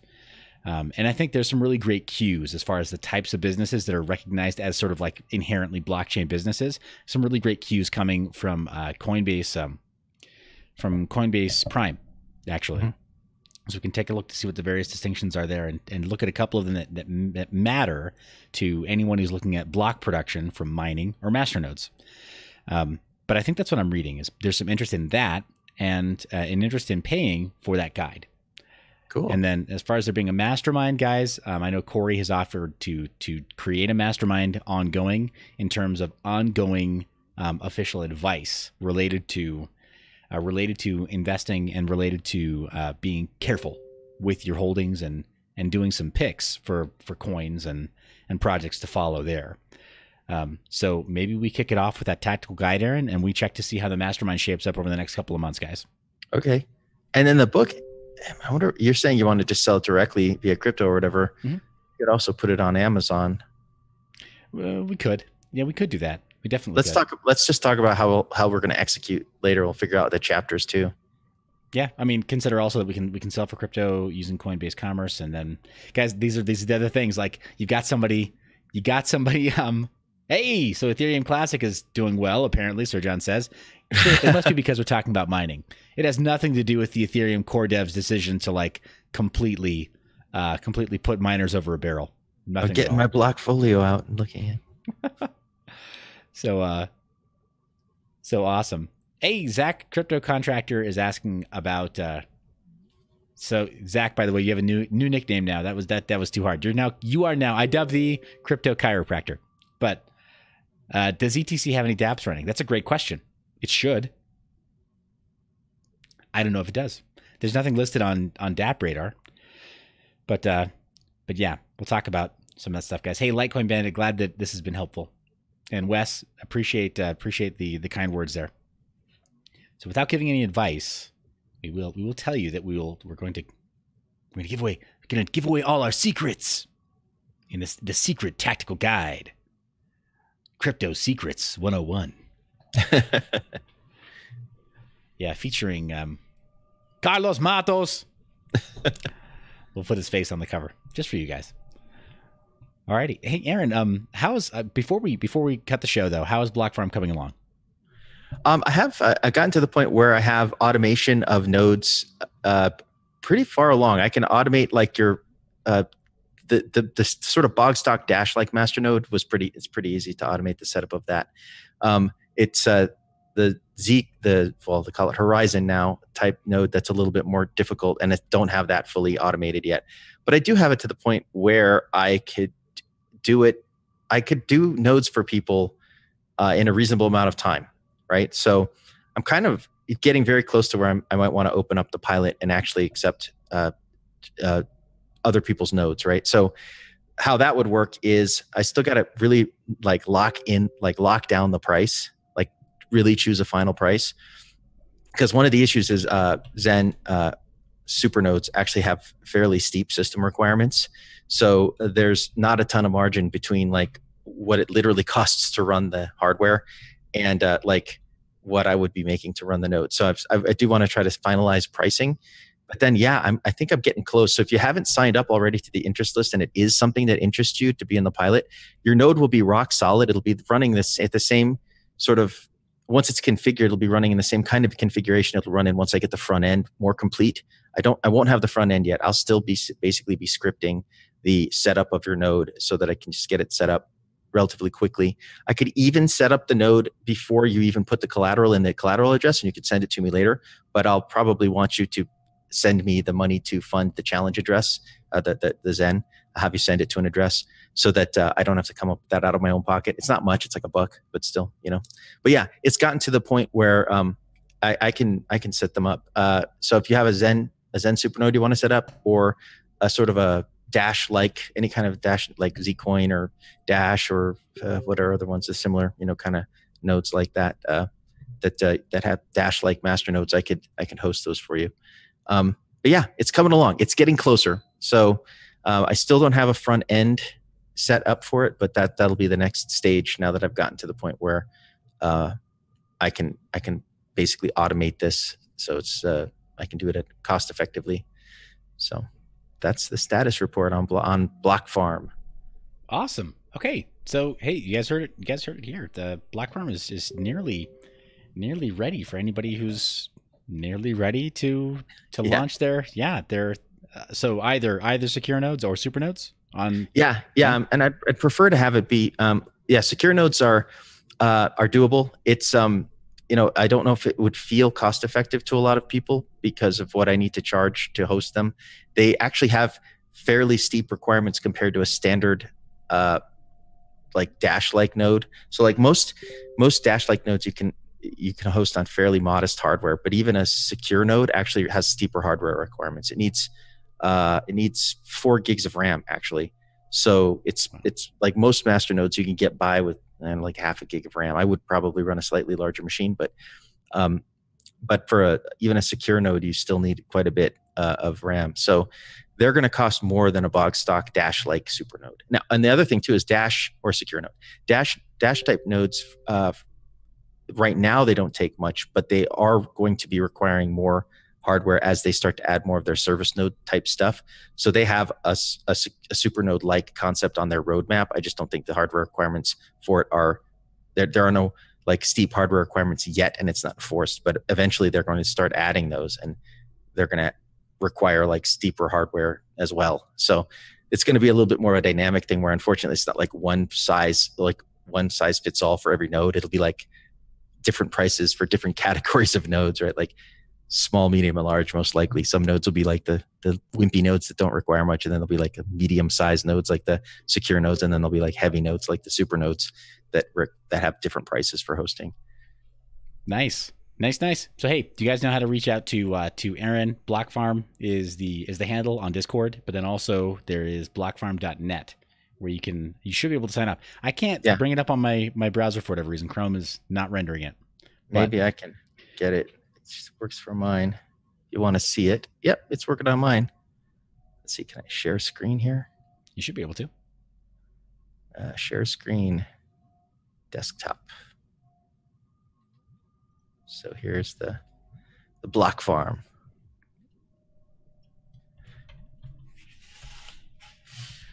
And just this will put you on a list, and then I'll know to contact you. To know that you're interested. Like I said, at first it's just going to be like handled via email. The cool thing about, I don't know if for those of you who don't really know how masternodes work, you don't have to send me the collateral. I never control the collateral. So you have complete control of the collateral at all times. It's controlled by your wallet. I just need to know essentially the address that the collateral is in, and I will provide you back the sort of key that you used to start the node from your wallet. And that's even though they call it the private key or the gen key, it all it does is turn the node on and off, so it doesn't control the funds in the node. So by the way, if anyone ever asks you for your actual private keys or for your collateral to send them the collateral for your node, they're totally trying to scam you, so they don't fall for that. And then for the Zen supernode and secure nodes, you do have to fund what's called a challenge address, but it's only like $1. It's like 0.05 Zen. So I might ask you to send me that, or I might just include it in your first month, like to offset the cost of me funding the challenge address. That basically goes into the actual node itself, and the node uses those funds to, when they get challenged from the central trackers. Right now it's still centralized on Zen, but eventually it'll be all peer-to-peer. But that gets challenged by the network to prove that it's there and that it can execute the command at a certain speed. And so you need just enough funds in there to just do these little mock transactions to do that test. So that's what the challenge address is for. I'm a huge fan of Zen, by the way, just as a supernode and secure nodes, because it pays every day. Unlike most Dash-like master nodes, you get in this big round robin sort of queue where you get paid. It's all on chain, which is cool. I do like that aspect about it. I think it's really cool because it's still very fair and it's all on chain. But you only get paid in the block where you finally reach the top of the queue.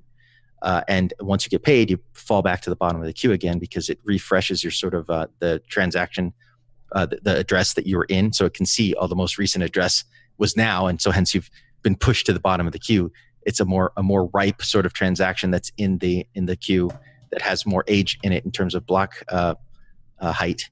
Will move higher in the queue and get paid on chain. But as a result, they only pay out, like, depending on how many nodes there are running on that particular system, it might only pay out every 2 weeks or every month or ever, even more. So you kind of have to wait a long time to get paid. Whereas with Zen, it's like you get paid day by day. So I think that's one really cool thing about Zen.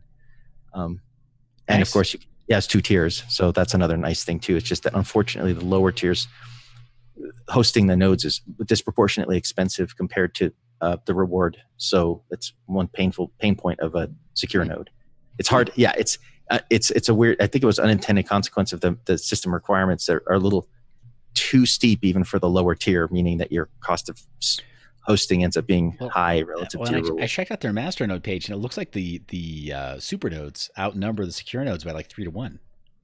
Super nodes? Oh no, must have it the other way around. Are you sure? Okay. Yeah.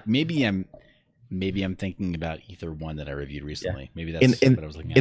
In the simple calculators, the super nodes tend to look less profitable, but that's because most of those simple calculators don't factor in the cost of actually hosting them. So once you do that, at least on my calculators, they end up being about the same. So I'm talking about the sheer number of nodes. Yeah, you'll have a higher amount of. You should have a higher amount of secure nodes. But it could be shifting simply because people have figured out that it's like the system requirements are quite high for the secure nodes. So if you have the collateral, you might as well run a super node. But yeah, they're not showing it on their website. No, good point. Okay, cool. So hey guys, thank you so much for being tuned in. Thank you so much for chilling with us and talking about our non-advice. We'll continue the conversation on Discord in Mind Your Biz, the Mind Your Biz Discord, and get back to you soon, TM, as to where that tactical guide will be published and how and when. But this has been another rousing ramble. Yeah, right. On realize crypto. we're just including you in Sets and my what normally would be like our own like little weekly catch-up phone call.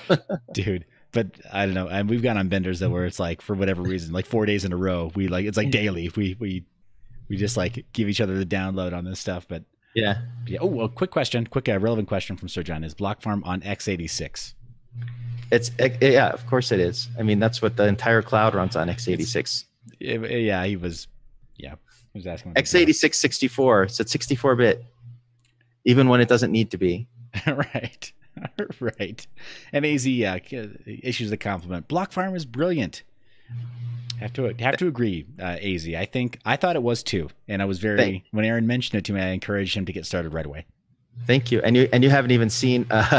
I've definitely gone to some extreme lengths to figure out how to automate the setup of Zen nodes because they don't.